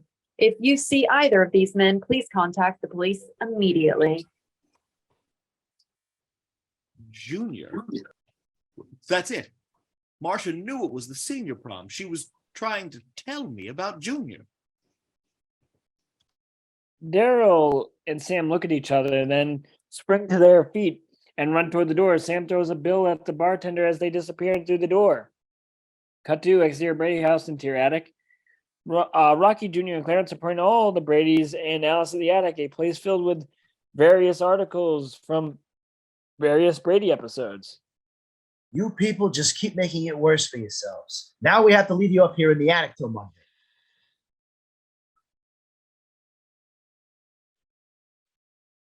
Tomorrow's Sunday. We all go to church. Mom's in the choir. There's a surprise. This week you skip church. Don't worry, I'll write you a note. Come on, boys. The three men exit, leaving the Bradys to mull their fate. Interior upstairs hallway, Clarence moves a huge credenza in front of the door to the attic. Interior attic, Greg looks at the window. He looks back to report. It's a straight drop of 20 feet. Maybe more. If we lower Bobby, he can alert the neighbors. 20 feet? I'm afraid of heights. Not just you, Bobby. The whole family will work together on this. Honey, give me your hands. Alice, take Mrs. Brady's. We'll be anchors up here in the attic. Immediately, a human chain begins with Mike, Carol, and Alice as the anchor. They move toward the window. Bobby, when you get down, run next door to the Dittmeyers and phone the police. Right, Dad. Exterior Brady's house, the oldest of the oddest of sights. Down the straight wall of the house are the six Brady's kids linked arms to legs as they lower toward the ground. Greg's arms are inside the window where Alice, Mike, and Carol support most of the weight. Peter holds onto Greg's legs. Marsha holds onto Peter's legs. Jan holds onto Marsha's legs. Bobby holds onto Jan's legs. Cindy holds onto Bobby's legs. Angle, Jan and Marsha. Jan's hands start to slip. Jan, hold on tight. You need me? Of course I need you. We all need you, Jan. And you really like me? Yes, I really like you, but can we talk about this later? We're hanging from the roof. They like me. They really, really like me. Oh, that was a good Oscars. With great effort, Jan regains her grip on Marsha's legs. Back to scene, Cindy and Bobby are almost to the ground. Bobby drops the last few feet. New angle to reveal Clarence. Rocky and Junior. Bobby falls into the arms of Clarence, who catches him. They've been waiting for just such an escape attempt. You folks just don't give up. Okay, everybody into the living room. Suddenly, the kids are all fall into a heap of the grass at Rocky's feet. Interior Brady's living room. The Bradys are depressed as they wait for the full force of Rocky's wrath. Well, another escape attempt goes up in smoke. Mrs. Brady, do you know why your kids were so anxious to win first prize? 2 round-trip tickets to Paris were going to be there for you for your anniversary. It's true, dear. Back to scene, Carol melts when she hears this. In spite of the threat from Rocky, Carol and Mike embrace their 6 kids, hugging them, kissing them, thinking of them.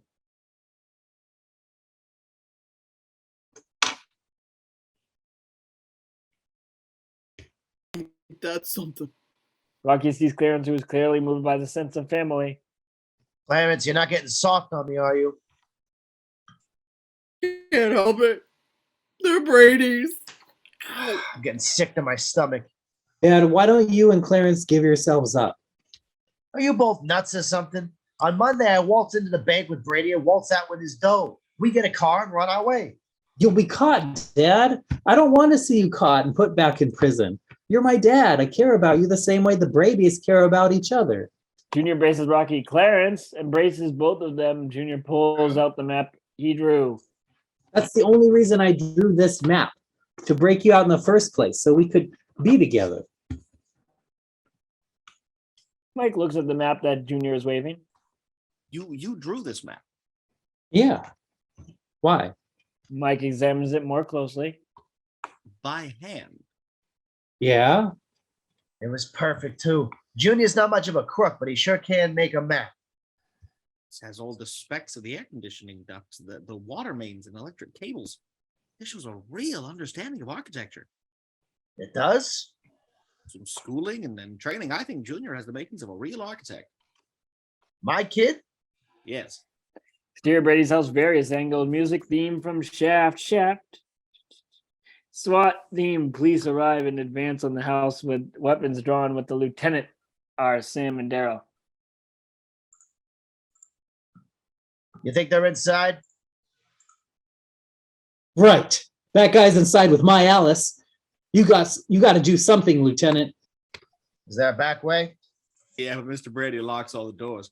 One time when I brought Marsha back before curfew, never mind. The lieutenant takes a bullhorn.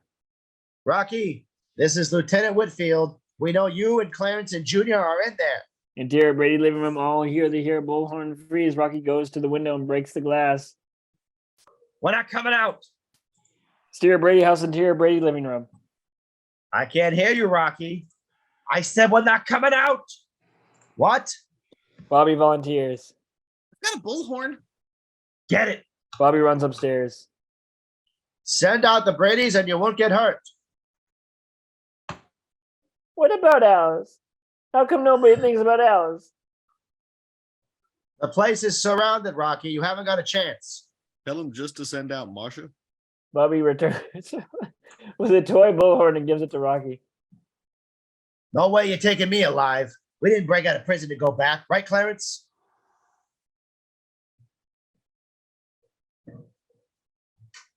I don't know, Rocky. I've been thinking about a new line of work. Maybe something with kids. You're pathetic. What do you want, Rocky? I want. What do I want? Bobby outlives fly $1 million, a helicopter, a dollhouse, tickets to the Super Bowl, etc. Then Rocky looks at his son, Junior.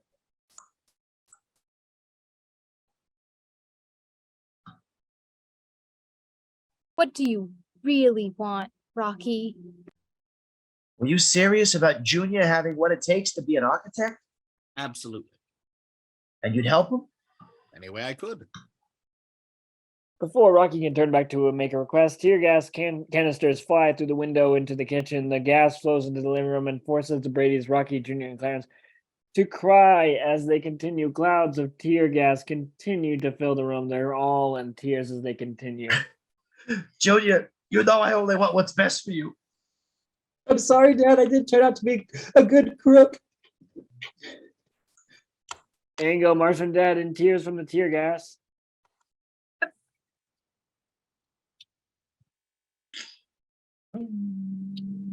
Bobby, I'll stop running through the halls of school.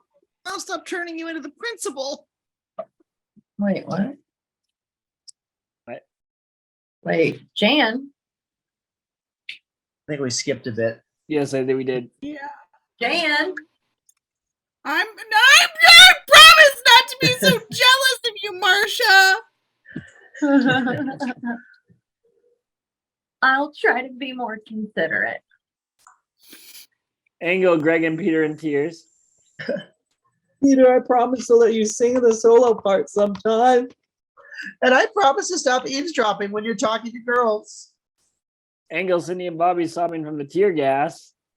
Bobby, I'll stop running through the halls at school. I'll stop turning you into the principal. Ango, Mike, Carol, and Ellis all weeping. I forgive you for the dent in the fender. I thought you made that dent, Mike. It was me, folks, taking my first driving lesson. Angle, Rocky, and Junior, they are all crying also. You know why I have this tattoo on my head? No, Dad. It's your birthday, son. January 23rd. 1, 2, 3. My birthday. Oh, Dad. The blubbering men embrace. The Bradys are sobbing as well. 1, 2, 3 is Junior's birthday.